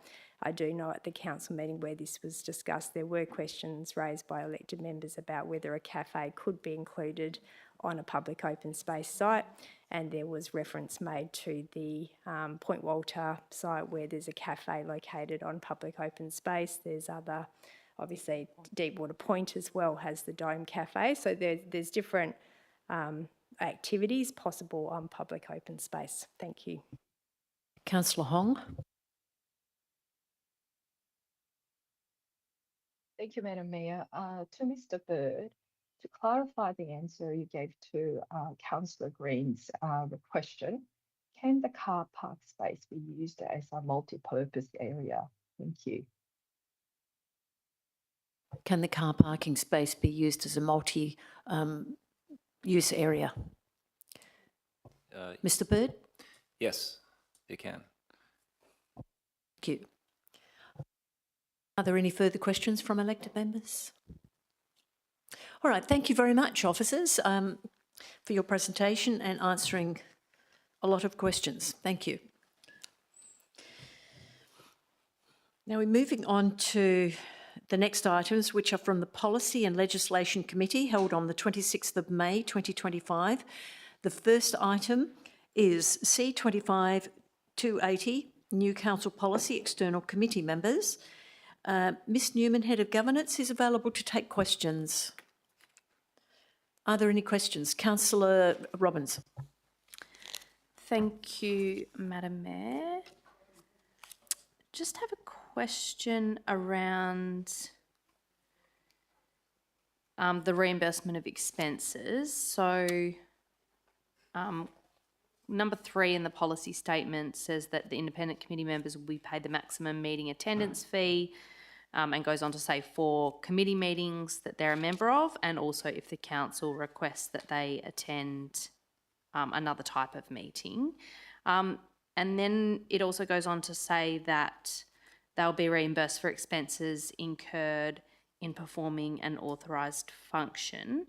So my question is about if they attend meetings. So, for example, I believe that usually when someone's chairing a meeting, which the independent members will always be, or one of them will always be the chair of this committee, so would they be paid the meeting attendance fee if they come in for a pre-meeting, like agenda settlement, where they go through, I'm assuming this still happens, I know it used to, where they come in prior to the meeting and they go through with staff, go through the agenda, just to make sure they're across everything and they understand it all. So when they come in to have that meeting with officers, would they be paid the same meeting attendance fee for that? Ms Newman. Thank you, Madam Mayor, and through you, no, they would not be. The meeting attendance fee is specifically related to the committee meeting. They may, however, be reimbursed mileage if they came in on a different day or if they were required to pay parking and the like. So it's to cover those extra costs that might be associated with the role. Thank you. Are there any further questions on this item? If there's no further questions, I'll move on to the next item. C25-281, Policy Review, CP023 Procurement Policy. Mr Tuffin, Director of Corporate Services, is available to answer questions. Councillor Woodall. Thank you, Madam Mayor. I have some significant concerns about this policy and the changes that are proposed, specifically given some of the publicity around the Auditor General's report. So from my understanding, it appears that we're relaxing some of the procurement controls, which I believe there are reasons for. However, I'm just conscious of the current environment and especially for some of the larger value items, whether that's appropriate. Mr Tuffin. Thank you, Madam Mayor and Councillor Woodall. In regards to the proposed changes, they're really trying to bring some more practicality for staff and efficiency in terms of, and to ensure that council staff are in compliant with the policy. If we look at the first modification in relation to purchasing $0 to $1,000, that didn't exist previously. It was up to $10,000. So effectively, every time staff are doing a transaction of $100, they're in breach of the policy. In regards to the OAG, that's quite a separate matter, and there's a few other policies that relate to that issue. There's the credit card guidelines. We're currently drafting a policy, and we were in the process of drafting that prior to the findings in relation to the credit cards to address some of those issues. So I'm not sure that I've answered your question, other to ensure you that I guess with any item over $250,000, that is still controlled legislatively in terms of a process and the regulations. So we're not proposing to change anything there. Again, I guess with some of the other items that have been included for consideration by council is just trying to make the policy more practical and usable from an officer's point of view. We're certainly not looking to reduce any of the controls. Councillor Hong. Thank you, Madam Mayor. This is not a question. I think there is an error in the document. OMC PDF page 18 appears to repeat the same material presented on page 17. Thank you. I think that's administrative. Does anybody find it? Thank you. I think they can organise that administratively. Councillor Woodall. Thank you, Madam Mayor. Just two further questions, just perhaps I can try and be more specific. I just was concerned around the language for the 10,000 to 50,000 and 50,000 to 250,000 range, where we're proposing to change it to taking steps towards obtaining 3 quotes.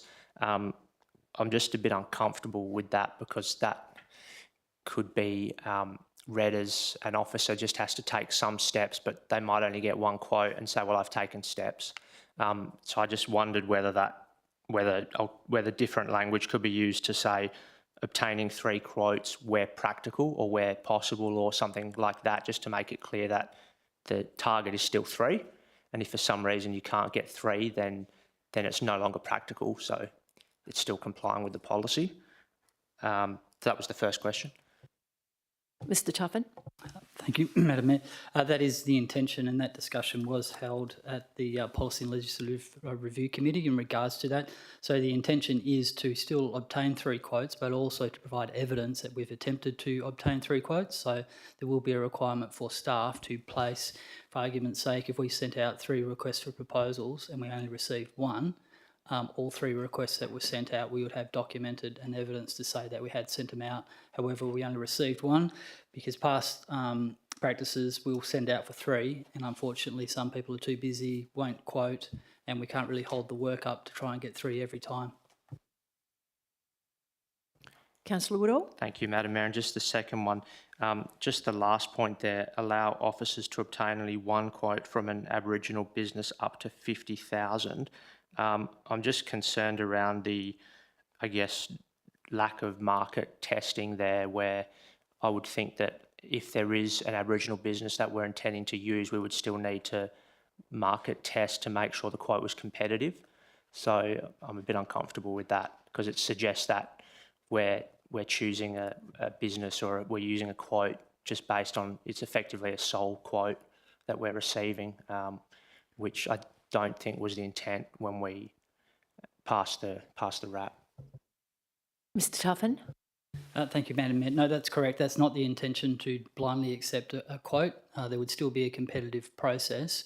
However, that's, I guess, trying to provide a bit more flexibility, I guess, for staff if there is difficulties in terms of obtaining more than 1 from a particular Aboriginal business or corporation. Thank you. Councillor Lee.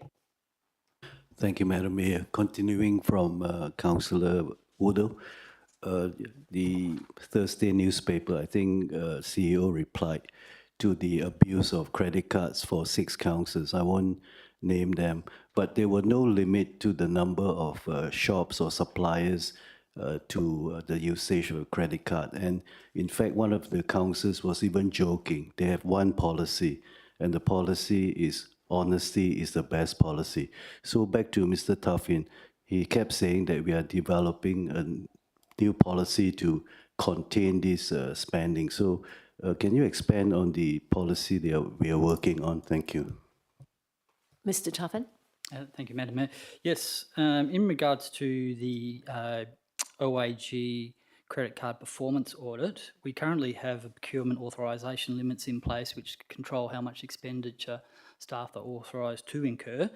And secondly, we currently have a credit card guidelines which spells out cardholder responsibilities, the security when someone's on leave, card restrictions in terms of what they can and cannot be used for.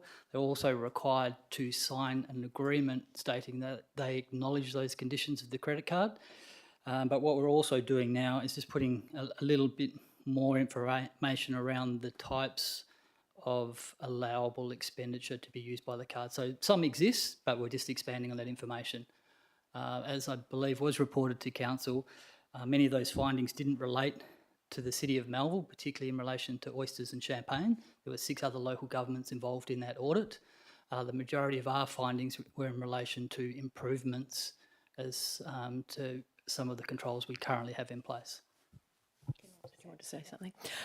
CEO, Ms Bowman, wishes to add something to that.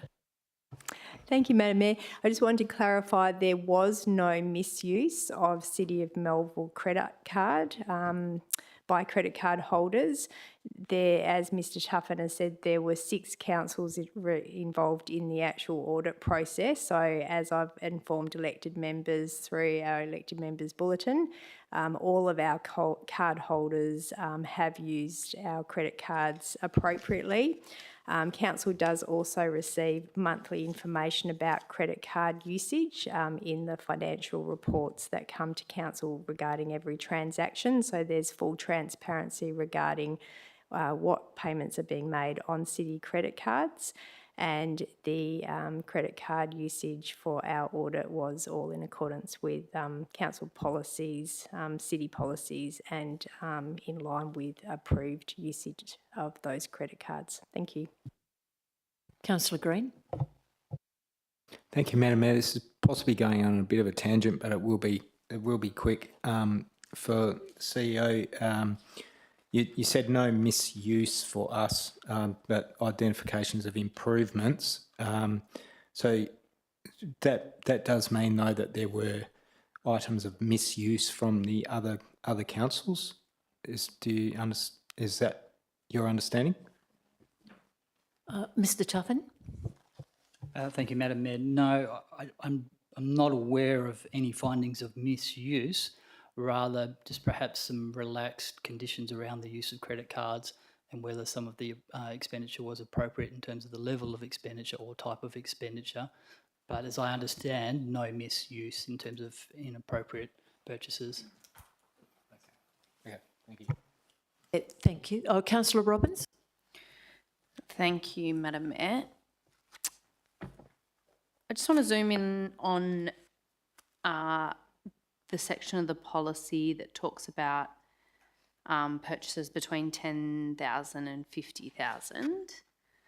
And I feel a bit stupid for not understanding what it means. So just if everyone can bear with me, that'd be great. So it says, taking steps towards obtaining at least 3 written quotations from suppliers outlining the specific requirement, full stop. So I just don't know what that's the outlining the specified requirement. So just querying whether that needs a little bit more information. And so then it says, where possible, 1 quote should be obtained from a local disability enterprise or Aboriginal business. And the words at least have been taken out. So I'm just querying why it's no longer at least. Like, surely if it's more than 1, then that's okay. It's not just 1. It could be 1 local, 1 disabilities enterprise and 1 Aboriginal business. And then my third query, I guess, is it says only 1 written quotation is required for purchases through Walga Disability Enterprises, Aboriginal businesses, Commonwealth or state government agencies below 50,000. So if only 1 quote is required for below 50,000, I guess, well, it's a question. Doesn't that perhaps unfairly exclude other companies? Like if the city only needs 1 quote, then they can just go out and request 1 quote from a particular company. Does that not exclude other companies from the opportunity to provide the service to the city? Mr. Tuffin? Thank you, Madam Mayor. In relation to the first question, where it's referring to outlining the specific requirements, so that would be the specification of either the service or goods that we were looking for. So that would vary on each occasion. And what that's saying is that we need to clearly outline what we are wanting to acquire in terms of a service or good. In relation to the next point, where possible, 1 quote should be obtained from a disability. So what that's saying is if it's possible, we use best endeavours to get a quote from a disability enterprise or Aboriginal business. So there may be some products where we don't have any businesses that provide that service or good. Therefore, it's not an option to even get 1 quote.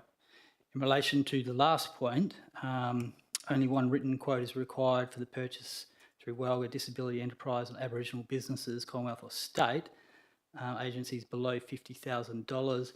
Again, I guess that was just an attempt also in relation to us social procurement in terms of supporting those particular type of agencies, more so the disability enterprise and Aboriginal businesses, that we do afford, I guess, that opportunity to them.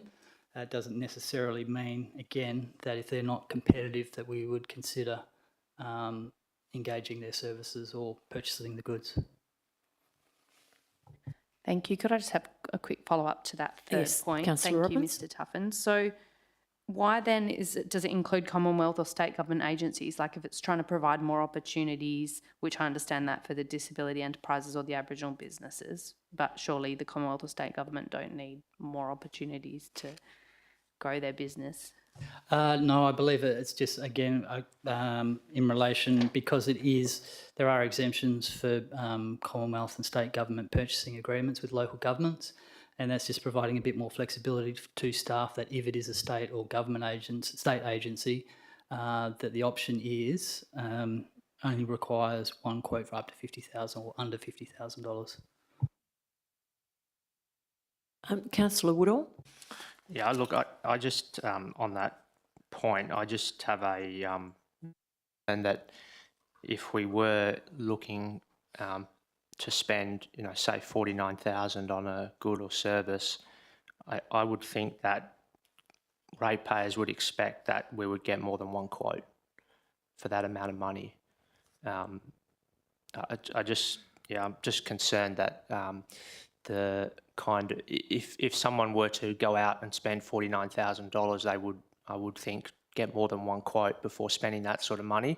So I would think even if it's within one of those categories, we'd still want to get a second quote just to test the market to make sure it's not way out of line. So just on that, following that, if there was a desire to change that section to require more than one quote, what would be the process for that? Because I imagine it would be sort of messy to try and amend it in the council meeting, the policy itself. Mr Tuffin. Thank you, Madam Mayor. Just a quick comment. If you look in that table for 10 to 50,000, the very last sentence says, obtaining more than one quote is recommended where possible, and the officer needs to be satisfied that value for money is achieved. So we are saying that in the policy that they must be satisfied that they believe value is being achieved. So it's not a case of getting one quote and accepting it without, because I couldn't see how you could be satisfied unless you at least had a second quote to make a comparison. Are there further questions? Councillor Spanbrook.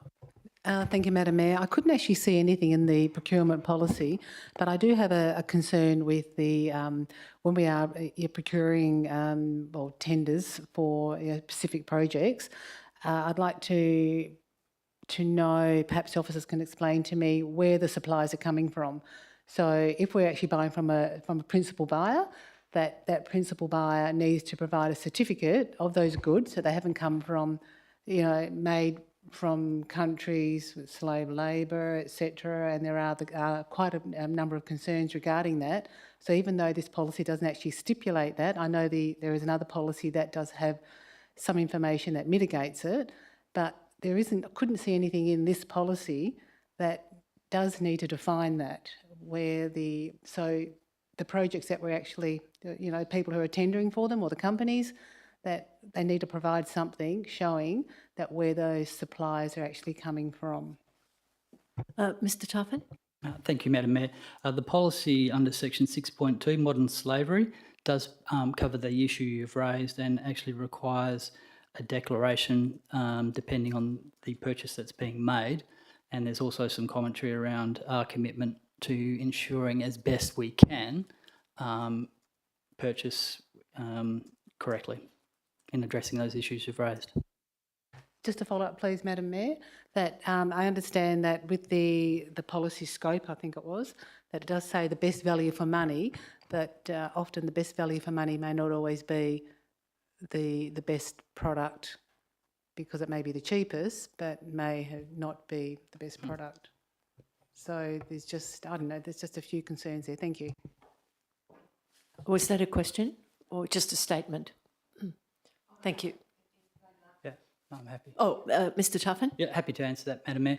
As a general rule, any substantial tender will have assessment criteria which is applied in the assessment panel, and then that recommendation is also vetted through the contract tenders assessment unit. So there is a process to ensure that we aren't just looking at value for money. In fact, generally, I believe in most of the specifications, value for money is a consideration. It's not a weighted criteria. Okay. Are there any further questions from elected members? Councillor Woodall? I was just seeking some clarity on the way forward, if there was a desire to make any changes, or if that was possible to do at the council meeting, or if it would be better to do it a different way. Ms Newman, Head of Governance. Thank you, Madam Mayor, and through you. I think what we'll do is consolidate all the comments that have been made tonight, and we'll have a look at the policy again and see if there's an easy way to, I guess, take into consideration the comments made. Other than that, we may need to look at deferring it back. Okay, are there any further questions? Right, thank you. We'll move on to the next item. UP 2571 Policy Review, CP 114 Compliance and Enforcement Policy. I remind the Council that a written submission has been received in relation to this item and was circulated by the Governance team earlier this week. A copy will also be available in the notes of the meeting. So Mr Melville, Acting Director of Planning, is available to take questions on this item if there are any.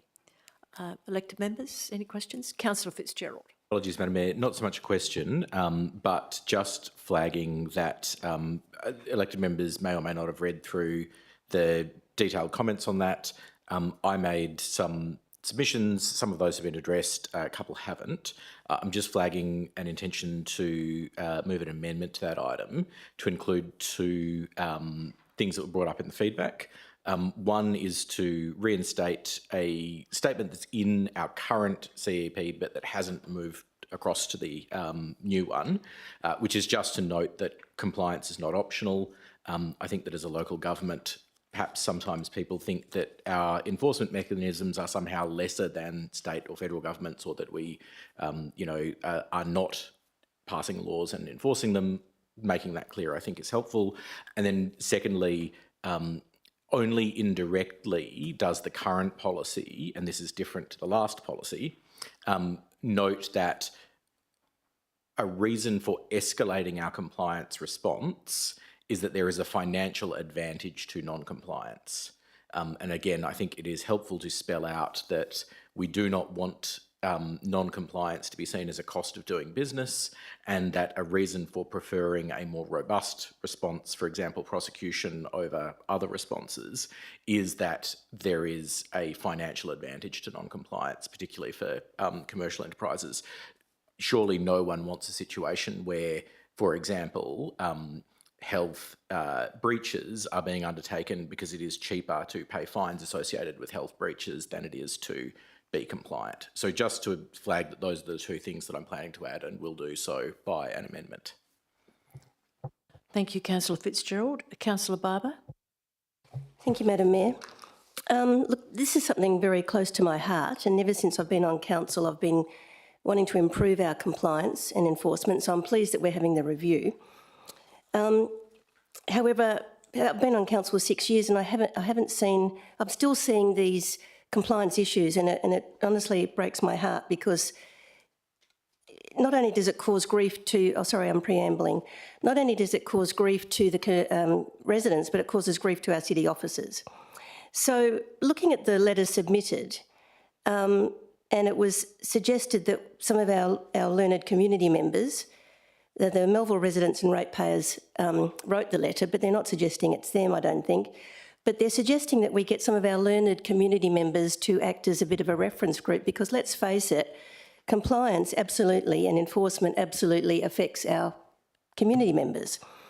And it made me think that, for other policies, important policies, we've used community expertise, like the CARG group for the Climate Action Group. We spent a lot of time and a lot of money using community members to help with that policy. And I thought this policy that is so integral to our community members, especially now we don't have a building inspector, we don't have communication with adjacent neighbours. We do have building inspectors, not enough building inspectors, thank you, Councillor Edinger, but it's tough on our officers, and I thought any feedback, any suggestions we could get from our community, and a lot of this review is based on feedback that we've got from Bronwyn Weir and her review. I'm thinking that maybe it's a good idea that we do have maybe a community reference group before this policy goes out. Oh, and so my question is, sorry, Madam Mayor, and thank you for your patience and understanding. What do you think about that, please, Manager of Planning and Compliance? Mr Melville. Thank you, Madam Mayor. I'll leave it to the Head of Governance to answer this more broadly, but in short, my view is that compliance actions are an administrative function. They're undertaken in accordance with written legislation. I don't see that community involvement would be helpful in progressing those sorts of issues. Ms Newman, Head of Governance. Thank you, Madam Mayor, and through you. So the council has established a policy and legislation committee so we can have some of these robust discussions. This policy is actually also proposed to go out for the community to provide input into as well. So there is an element of being able to take those community feedback into consideration in the development of this. Thank you. Are there any further questions? Councillor Wheatland. Thank you. And just further from Councillor Barber's question, if potentially a community reference group was set up, would that then fall under the same payment and meeting attendance fees that the previous policy just spoke about? Because we're talking about rates at this council meeting, and all these additional costs are going to have an impost on the rates, and I'm seriously concerned about that. Ms Newman, Head of Governance. Thank you, Madam Mayor, and through you, if the committee was established under the Local Government Act, yes, they would all be eligible for those payments. Okay, are there any further questions on this item? Thank you. We'll move on to the next one.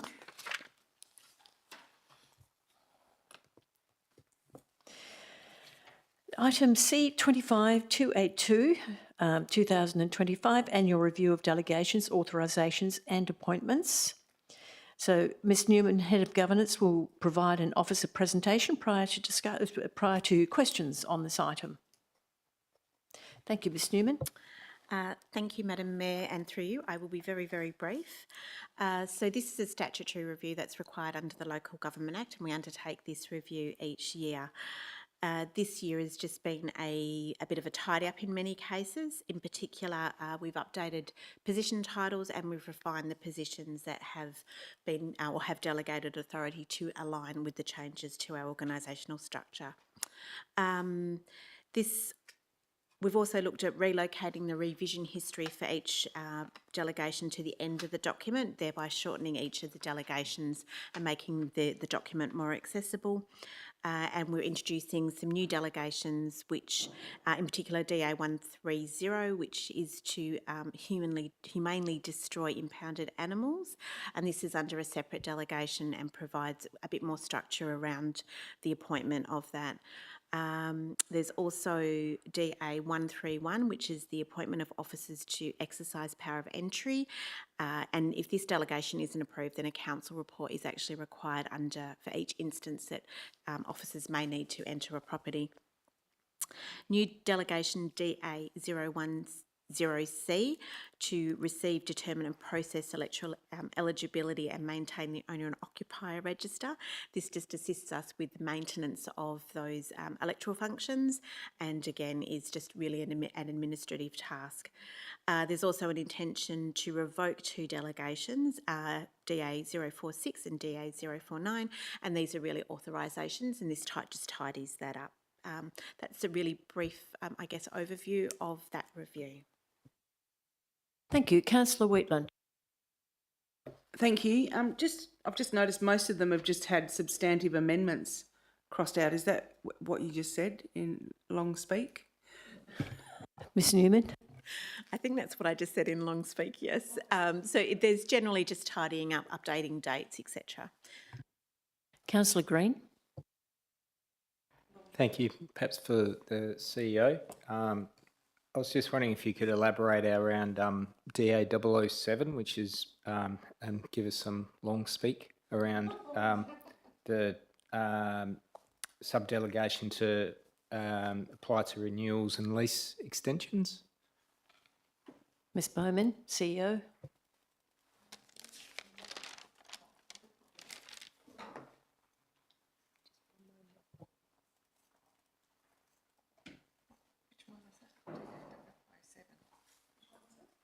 If you're on page 36 of the agenda, about the fifth one down. Sorry, I'll turn my mic off now.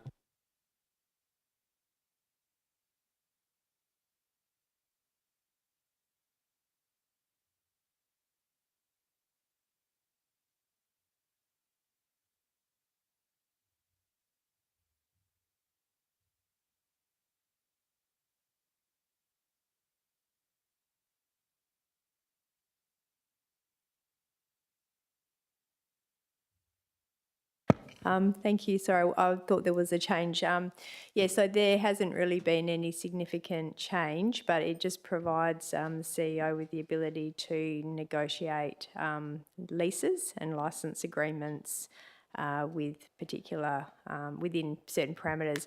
So under Section 3.58 of the Local Government Act, there are requirements to advertise disposal of property to commercial entities, but there are exemptions for not-for-profit entities such as sporting clubs, community groups, arts and cultural types of groups.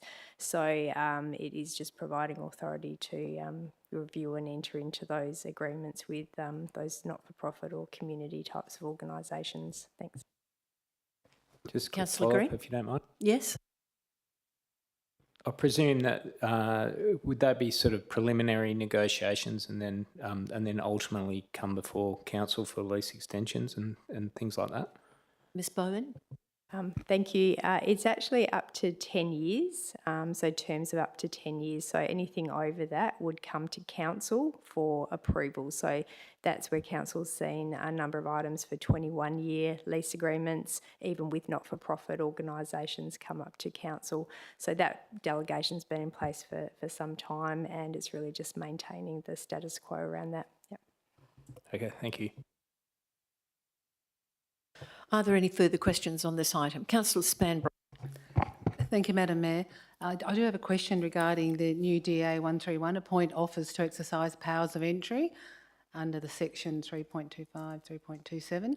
And I'd like to know, how many times has this been exercised? And also, can there be some examples of when it would be exercised? Thank you.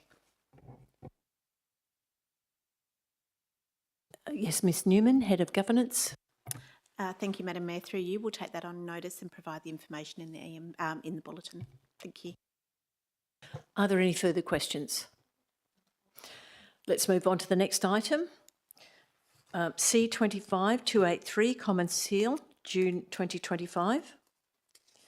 Ms Newman, Head of Governance, is available to take questions on this item. Are there any questions?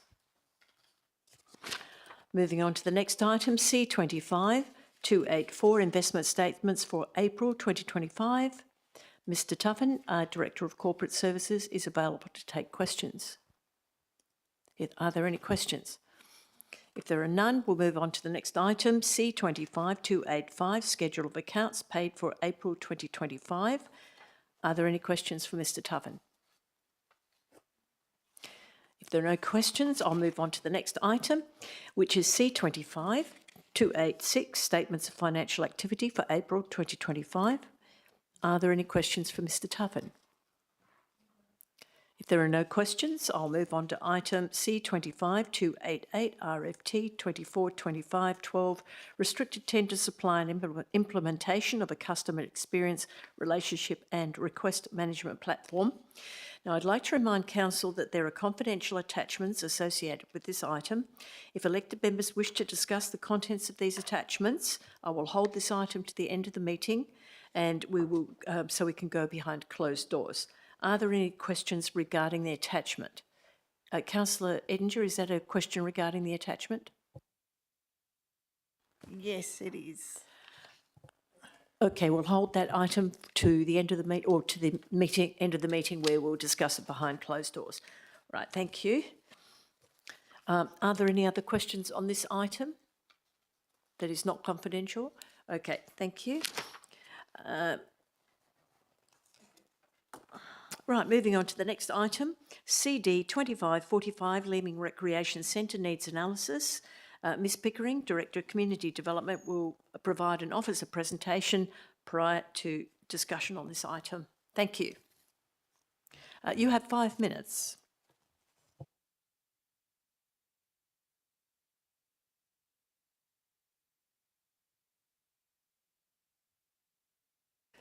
Good evening, elected members and Madam Mayor.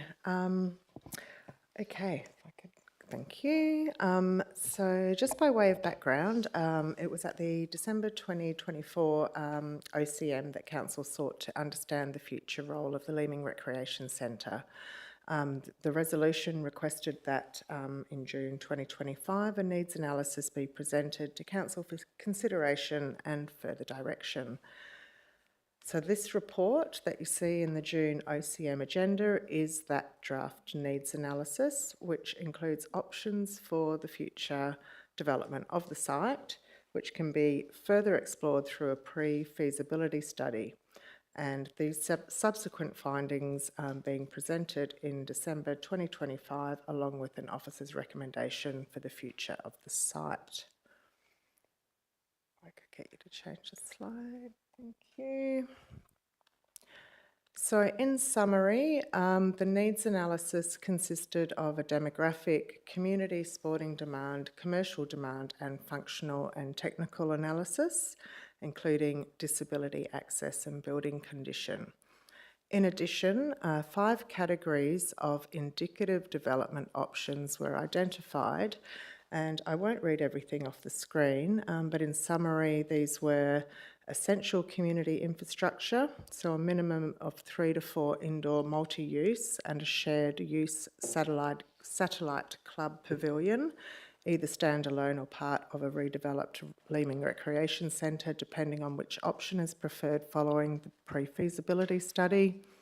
Number 2 was the category of optional community infrastructure, which was identified to be squash, indoor cricket facilities, and indoor cricket coaching and training. The third category was essential complementary commercial facilities, which were a health club, childcare facility, and a cafe/kiosk. The fourth category was optional complementary commercial facilities, which are identified to be a small learn-to-swim aquatic space and a licensed restaurant.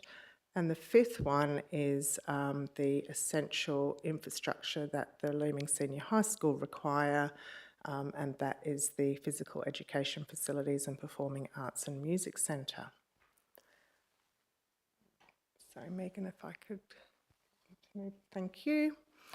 So if Council adopts the officer's recommendation, then the results of this needs analysis will be used to further guide the development of the indicative development options, which will form the basis of the pre-feasibility study. The pre-feasibility study will include a thorough review of each of the following options to develop the site.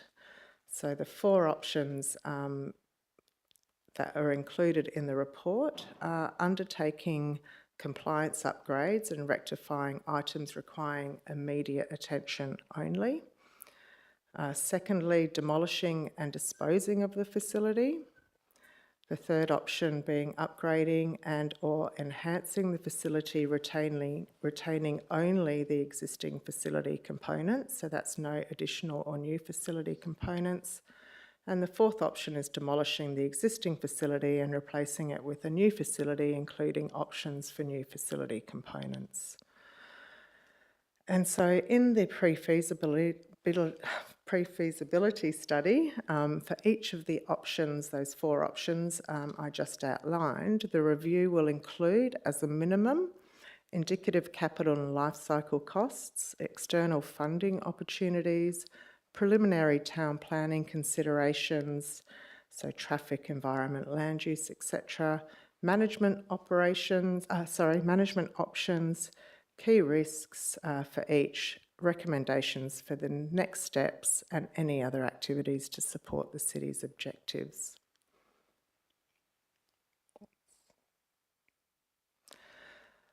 So in terms of the financial implications, the Leeming Recreation Needs Analysis and Pre-Feasibility Study are being funded at the moment through the existing budgets in the 24-25 budget, and we've allocated $21,000 in the draft 25-26 operational budget to partially fund the pre-feasibility study. The pre-feasibility study will provide the indicative financial implications, including capital, operational and life cycle, associated with each of the options for the future of Leeming Recreation Centre. And I just wanted to point out that there are of course, two parts to the officer's recommendations. So firstly, noting the draft needs analysis, and then secondly, requesting the CEO to undertake the pre-feasibility study of the future options, which I described earlier, and that will be presented back to Council in December. And then finally, I just really wanted to, in my presentation tonight, highlight the consequences of not endorsing the second part of the officer's recommendation, which is continuing on with this process. And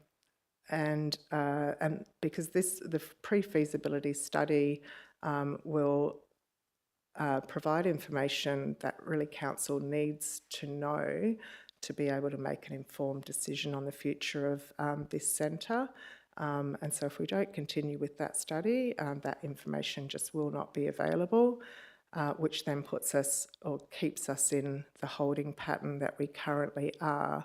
And given the current condition of the building, the city officers will need to cost the items identified in the building condition report to satisfy building compliance requirements, and then seek the funds to undertake these major works through the annual budget process. So there will be a cost associated with doing nothing, essentially.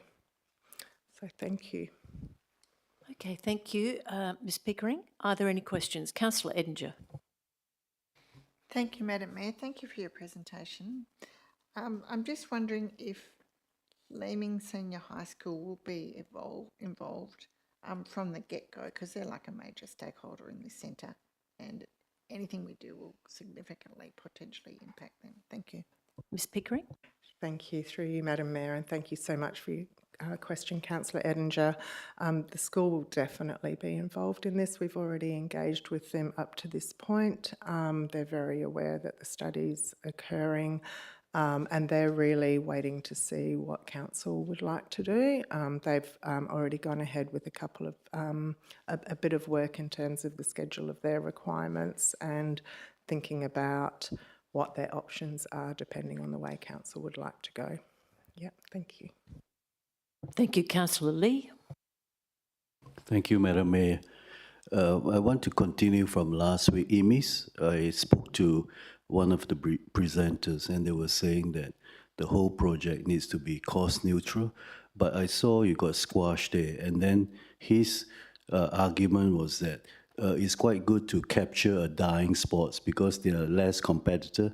Does it make sense to you that you want to get involved in the sports that is dying and try to be the best of the so I'm not sure how we're going to achieve cost neutral if we are going into a dying sports. Thank you. Ms Pickering. Thank you, and thank you for your question, Councillor Lee. Yes, yeah, both squash and indoor cricket were identified by the consultants as being a declining sports, but also the point was made because there's such a lack of facilities for those sports that there is an opportunity to at least potentially break even by continuing to provide a facility for those sports when there are no others within the immediate location. That said, the next part of the so after the pre-feasibility study, depending on the option that Council would like to proceed with, a more thorough investigation of those sports will be included in terms of demand and market analysis and what we feel that we can bring from a commercial point of view. And as always, it would be up to Council to decide whether they wanted to take that on or not. Thank you, Ms Pickering. Councillor Woodall. Thank you, Madam Mayor. In relation to each of the options and the pre-feasibility study, will it look at the potential revenue from each of those options in terms of covering costs of any redevelopment? That was the first question. And just secondly, if and when there is a plan for which of those options is preferred, if we get to that stage by Council, presumably there would then be an opportunity to seek state and federal grants with a beautiful new project for state and federal MPs to get behind. Is that right? Ms Pickering. Thank you, Madam Mayor, and thank you for your question, Councillor Woodall.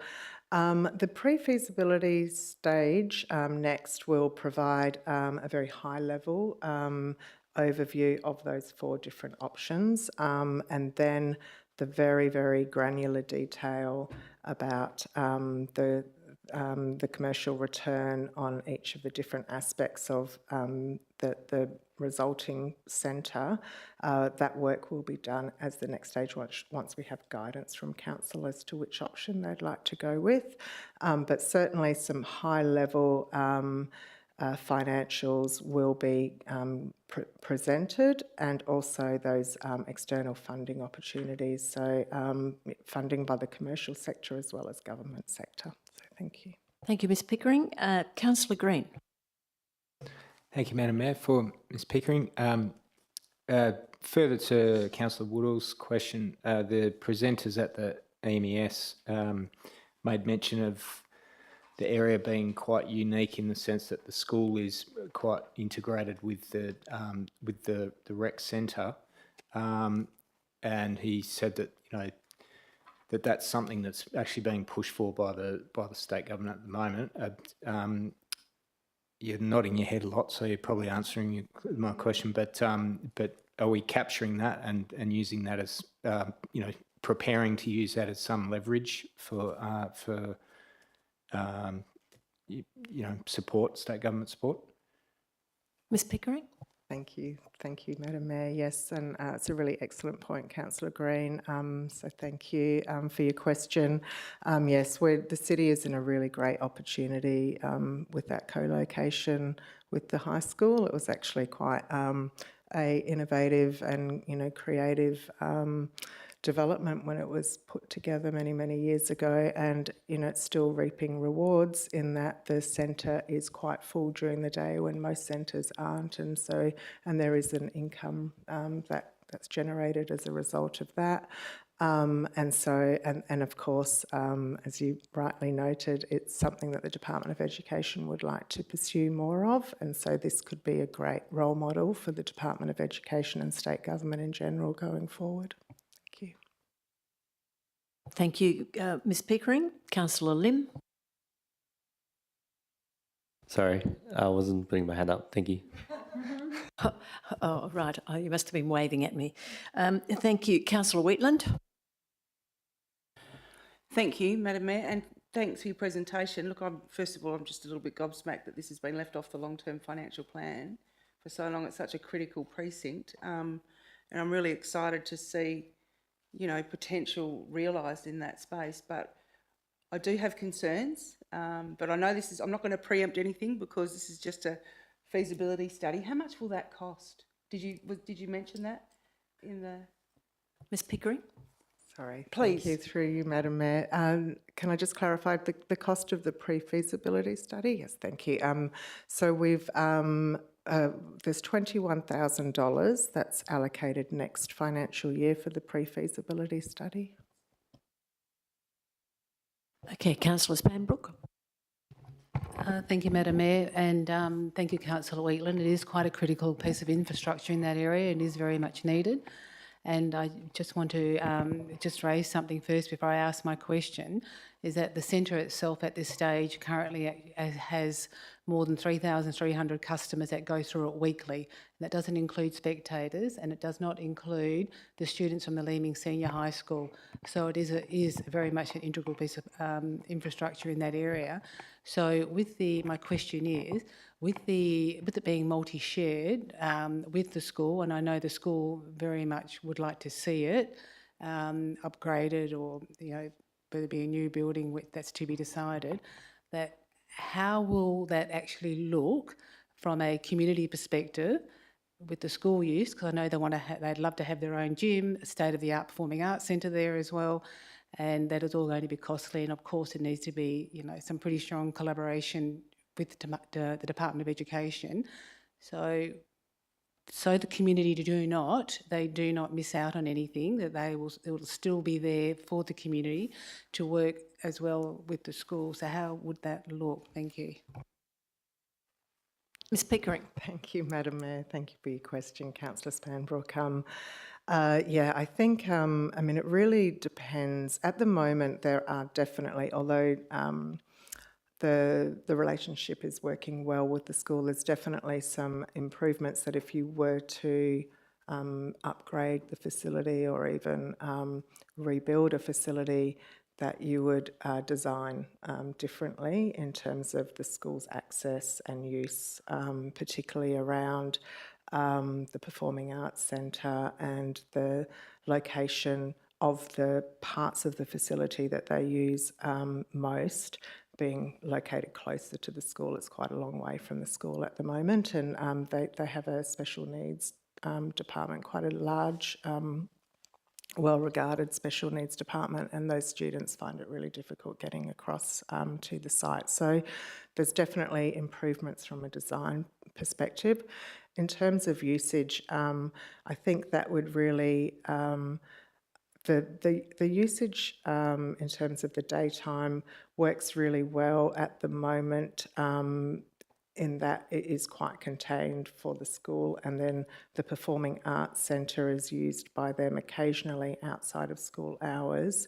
However, that said, if there was to be a better product, a better Performing Arts Centre, then they probably would want to use it more, and then we would also want to get our community to use it as well. So there could be some scheduling issues. I think it really comes down to being very upfront and negotiating on those agreements before we really get into the detail of it. But yeah, a lot still to be sorted out and still to come, depending on where council wants to go. Thank you. Councillor Spanbrook. Thank you, Madam Mayor. Follower that I do recall seeing in the needs analysis report that I think it was a 400 square metre learn to swim aquatic facility. And I do know that the people of Leeming, or even in Bull Creek for that matter, would love to have a pool. I also know for a fact that the school would also love to have a pool in that area. Right now, with the existing building, like the actual design of it, if it were just to be upgraded, not renewed, where would the pool go? Is that going back to where it was initially, if that was the case? Thank you. Ms Pickering. Thank you, and through you, Madam Mayor. Yes, so the four options that we're looking at the moment would be, or the two relating to that really would be to upgrade and enhance with the existing facilities, but if we were to introduce new facilities such as a pool, that would fall into the fourth category, which is demolishing and building new to include those facilities. Yeah. Thank you, Ms Pickering. Councillor Wheatland. Thank you. Just to follow up on Councillor Spanbrook's question about the pool, I thought that was listed as optional because I'm sure people in Palmyra and Melville Willoughby would love a pool as well. So that's going to come out in the feasibility study, isn't it? Yep. Thank you. Thank you. Are there any further questions? Okay, thank you very much, Ms Pickering.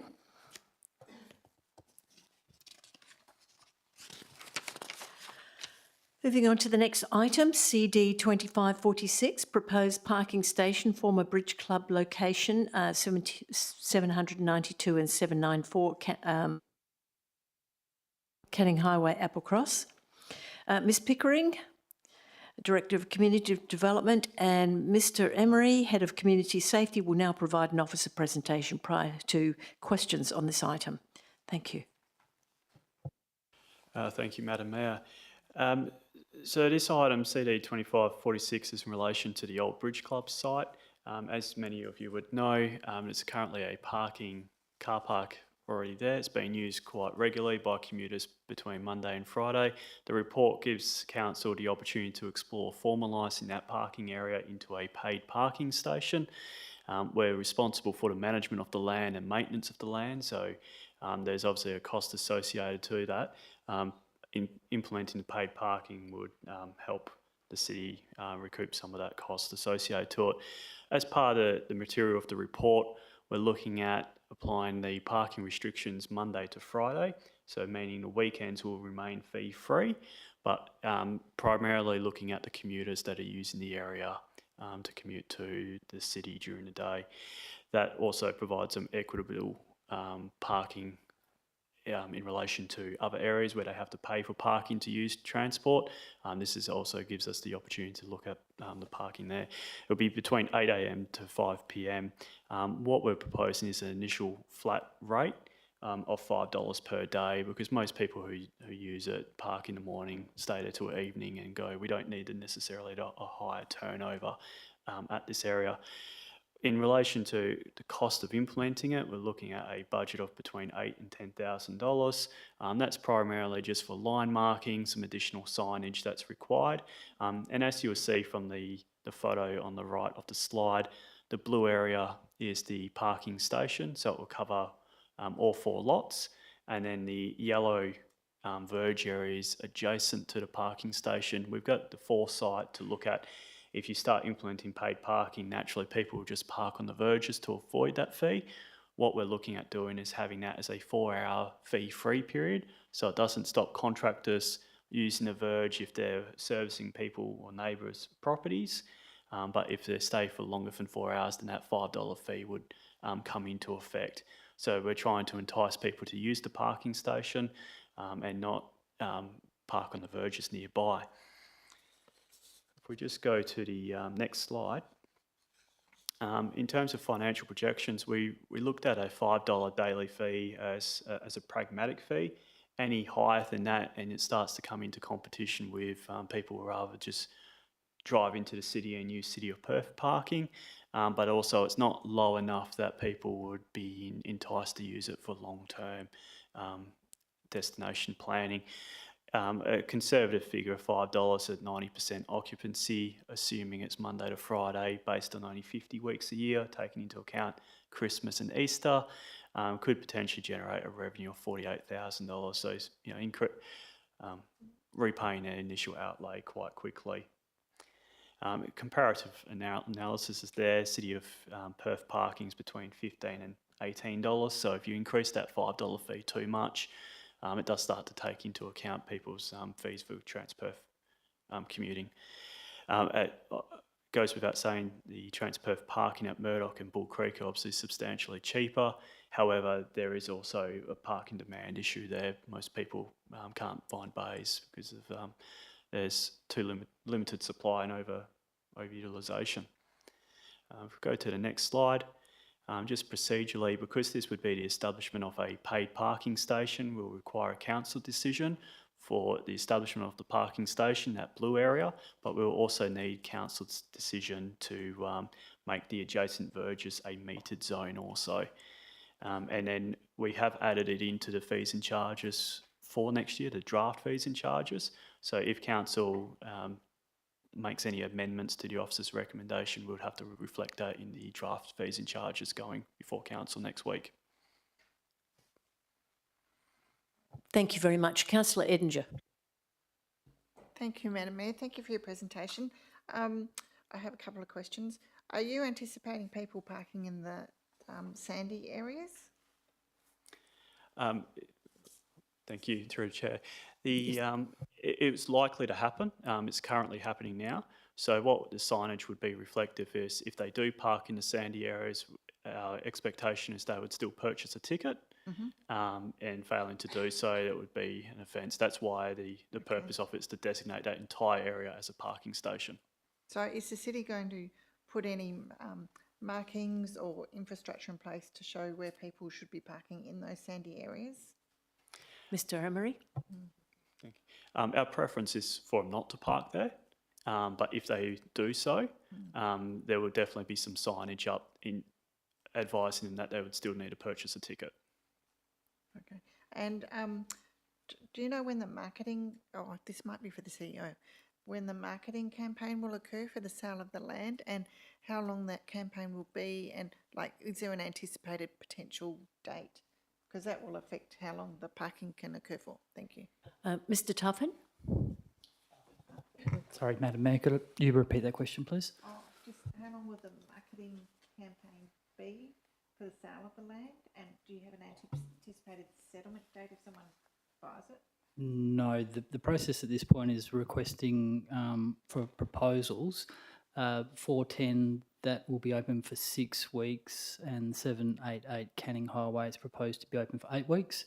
What will happen, they will come back, they'll be assessed by staff, and a report will come back to council whether to accept and progress any of the proposals that we actually receive. In terms of the timing, I can provide council with an estimate, but I don't have that at hand. So it will be quite a lengthy process, because if council does accept one of the proposals, we'll then move to a section 3.58 disposal, if that's the way council wishes to dispose of the properties, whether that's a lease or outright sale of the property, or JV, whatever may result. So it could be sometime next year? But Yes, yeah, more than likely, because also we're trying to arrange a meeting with Main Roads to find out their proposed future treatments for the intersection near Simpson and Canning Highway, in terms of whether the cul-de-sac's going there, and if not, what other traffic treatments might be there, and also getting the arborist report done as quickly as we can to assess the trees on the site. Okay, thank you. Councillor Fitzgerald. Thank you, Madam Mayor, and through you, 2 questions, the first of which follows on actually from Councillor Edinger's.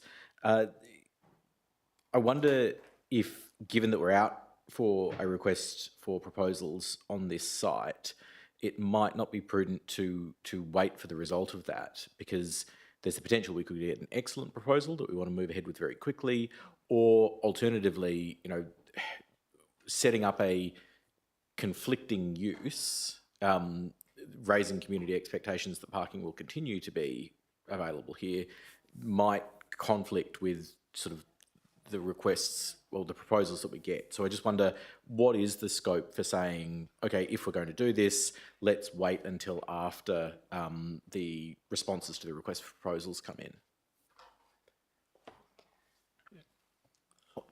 Mr Emery.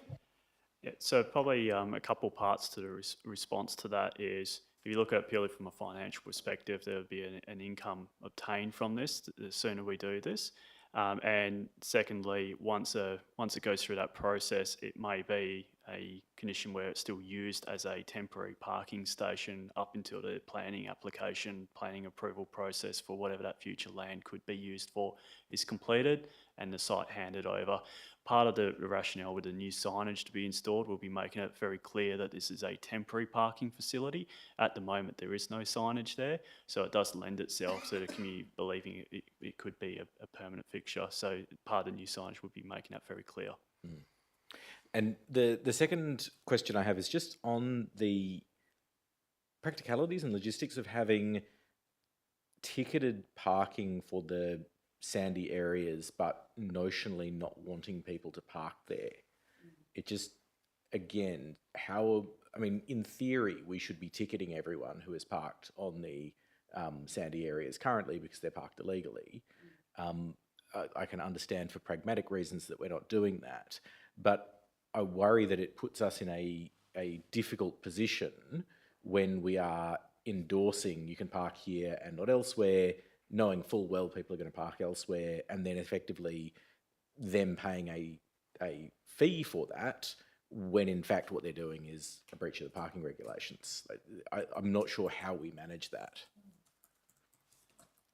Mr Emery? It's a great question, and it goes back to probably more of experience in dealing with these matters. If we were to prohibit people from parking in the sandy areas, and naturally that's correct, we could do that because they'll be parking in a parking space outside, or parking in an outside designated area within a parking station. They're likely to receive an infringement, whereas that's where your customer experience element will come in, is most people will be happy to pay for the parking, they just haven't had the there's not space there, so they've parked up on the corner and they're happy to pay for a ticket.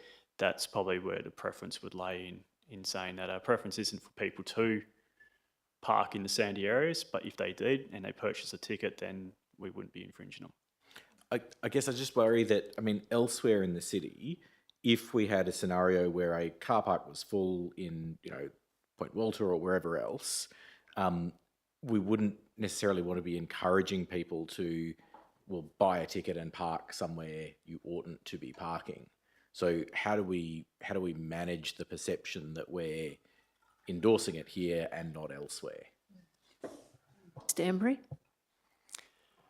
Thank you for the question. It is a great question. I guess it comes from more of that pragmatic mindset of when we've done the use analysis of it, we have seen a number of cars parking on the sandy area, or they've just got two tyres up in the sandy area. It lends itself to probably to how it's designed and how it's been left post the demolition of the old Bridge Club site. It is an unusual location, and I think we're trying to be as pragmatic as possible with it. You could argue that you could make the sandy area a no parking area, and we can make that abundantly clear by signage too. Whether or not that will work would remain to be seen. Certainly there will be some people who will to try to flout the law.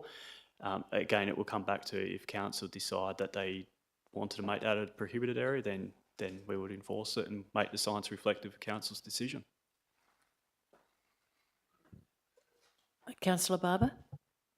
Thanks, Madam Mayor. I personally like your pragmatic approach, and thank you for being pragmatic and thinking about customer experience. That's great. My query is the differential in parking fees, and I don't understand that. Do you off the top of your head, do you know how many bays we have at Ball Creek and Murdoch? Emery? Yeah, sorry.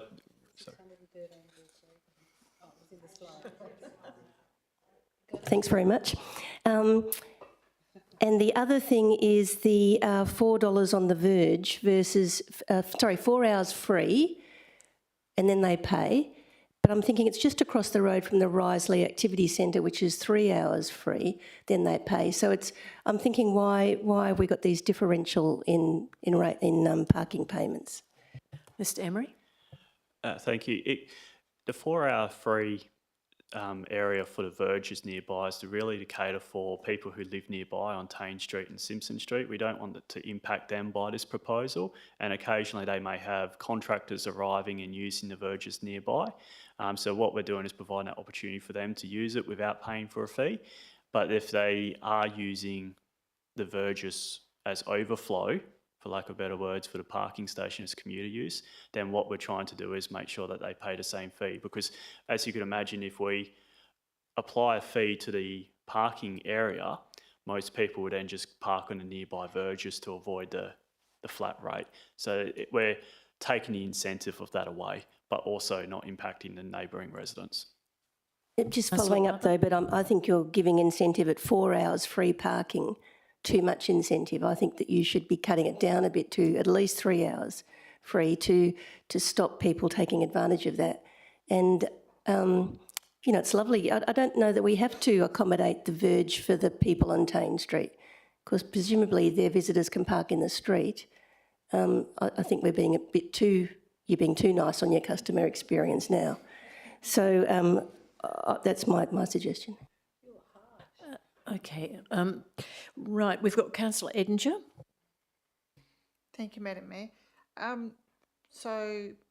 Councillor Fitzgerald kept on talking about getting a ticket. I thought you're saying it's an app thing. We have to install like a base station or something. Like, do we have to put electrics in, or do you just add it to your system, and then they just put the number in and off they go?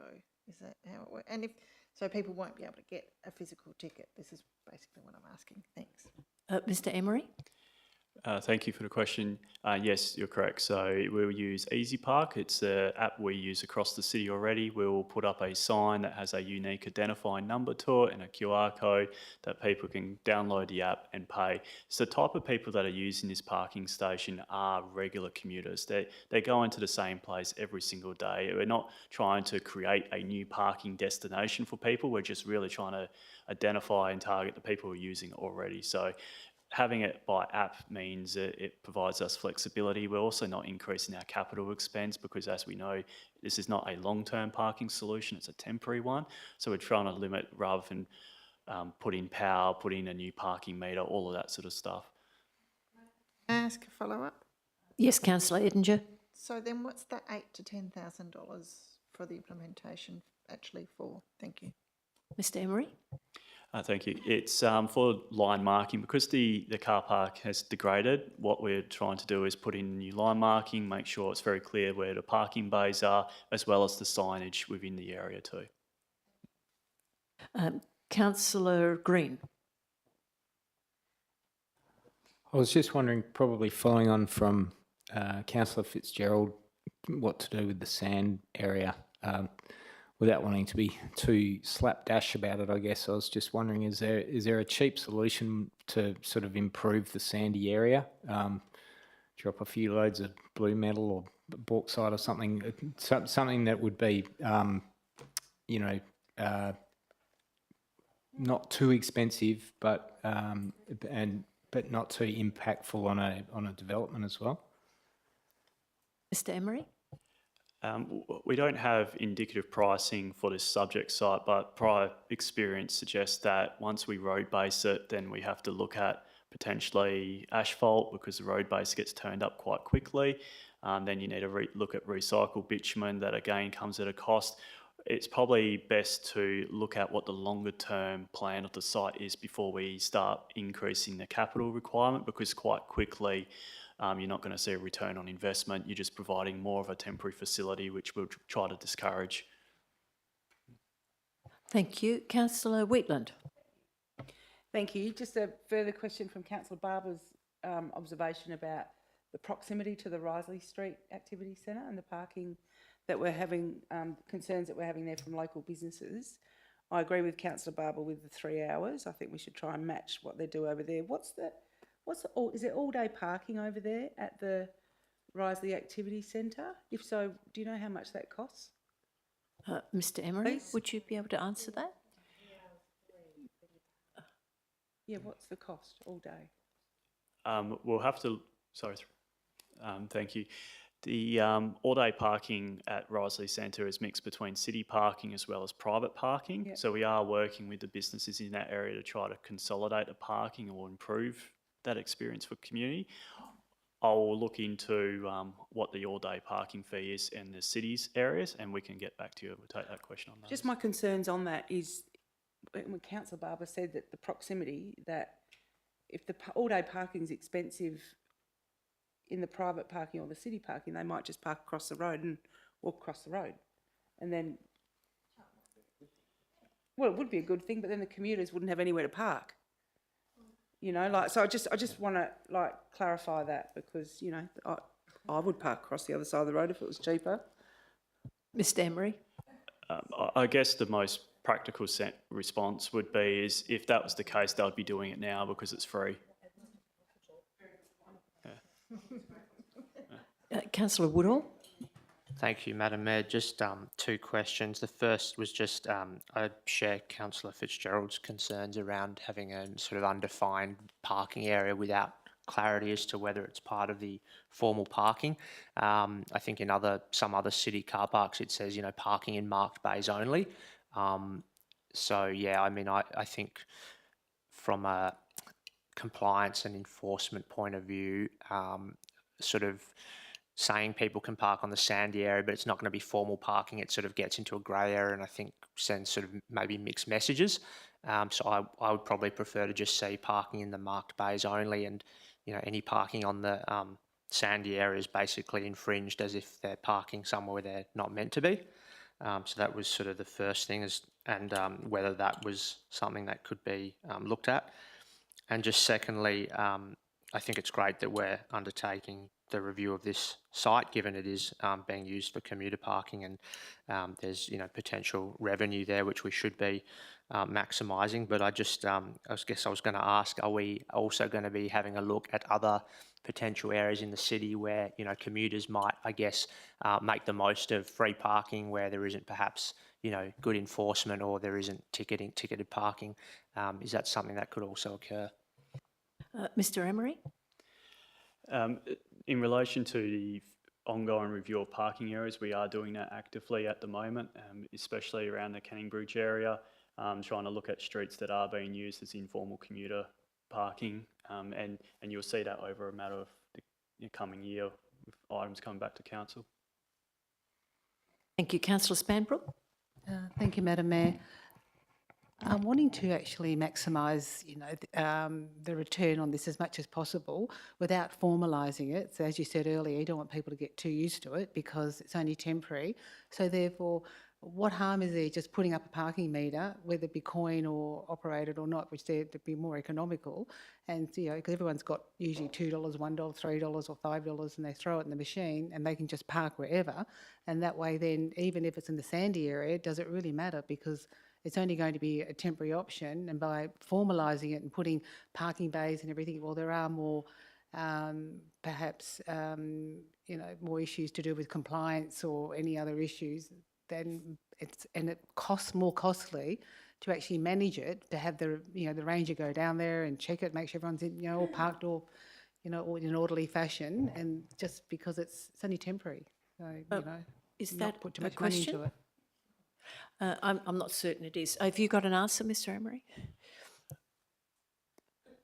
I guess it would just go back to we wouldn't necessarily need a parking meter in there to maximise the potential return, because most people who park there are regular users of the facility. So probably limiting our capital expense will maximise our return, because we just don't know the duration of this.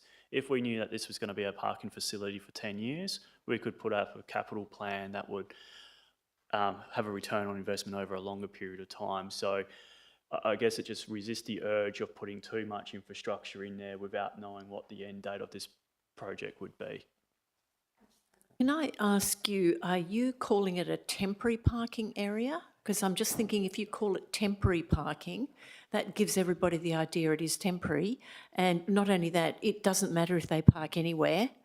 This is temporary parking, so no formality would be expected. I would imagine if you used that terminology. Is that what you're intending to do?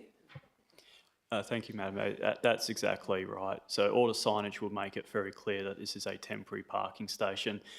We may even put some timeframes associated with the change of land use in the future, so it's very clear that this is a temporary parking facility, and that would lend itself to why we have a relaxed view for the wider parking station area. Are there any further questions? Councillor Lee. Thank you, Madam Mayor. I'm the only one driving past the place every day, so maybe I speak back to Councillor Wickland. The parking over the Risley Centre is always taken, so no freebies there.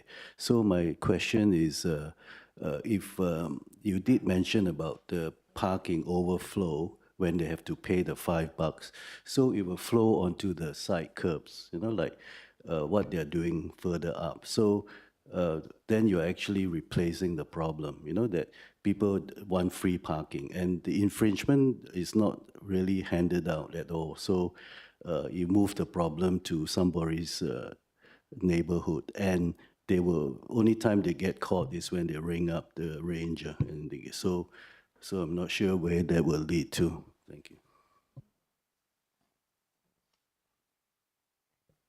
Was that a question or a statement? Question is, if the traffic moved to the side street, so have you got any plan to stop that? Like the $5, I think, is wrong anyway. So up the road in the rowing club, they cost a lot more. So when you compare the Murdoch station at $2, but it's 1,800 car bay, so maybe you're not comparing apple with apple, so. Did you wish to answer that, Mr. Emery? Thank you for the question. I think it goes back to we're not trying to advertise this as a destination point. People who are already using this facility will continue to use it. There will be some people that will elect not to pay for parking and probably change their own travel arrangements. There's nothing stopping anyone at the moment from parking on a road where they're legally allowed to do it and then walking 500-600 metres to a bus stop.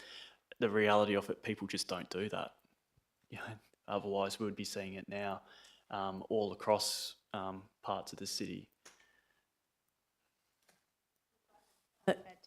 Yes, Ms. Bowman, CEO. Thank you for your question.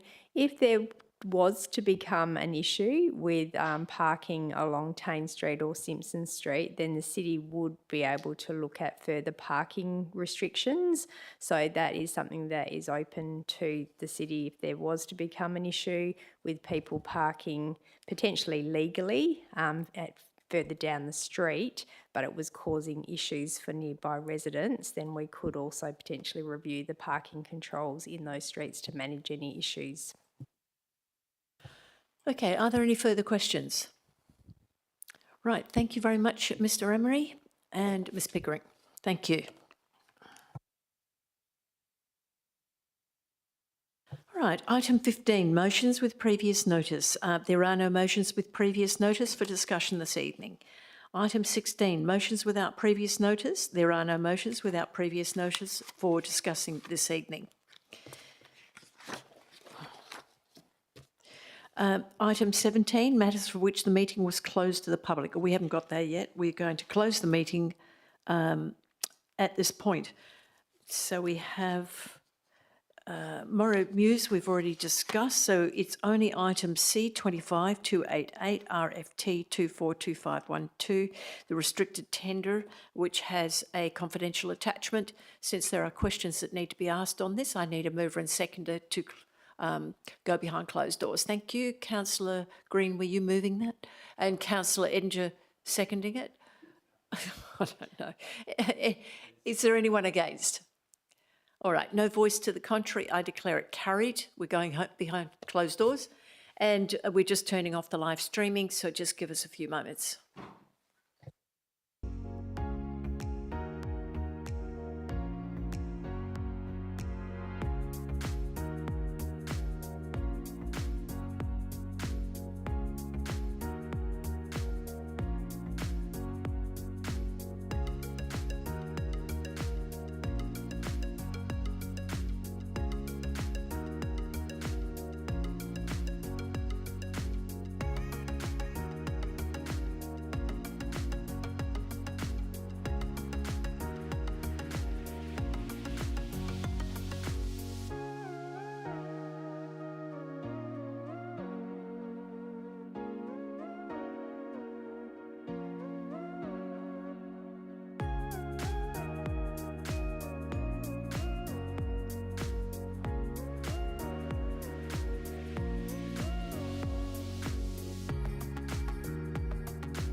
We're on.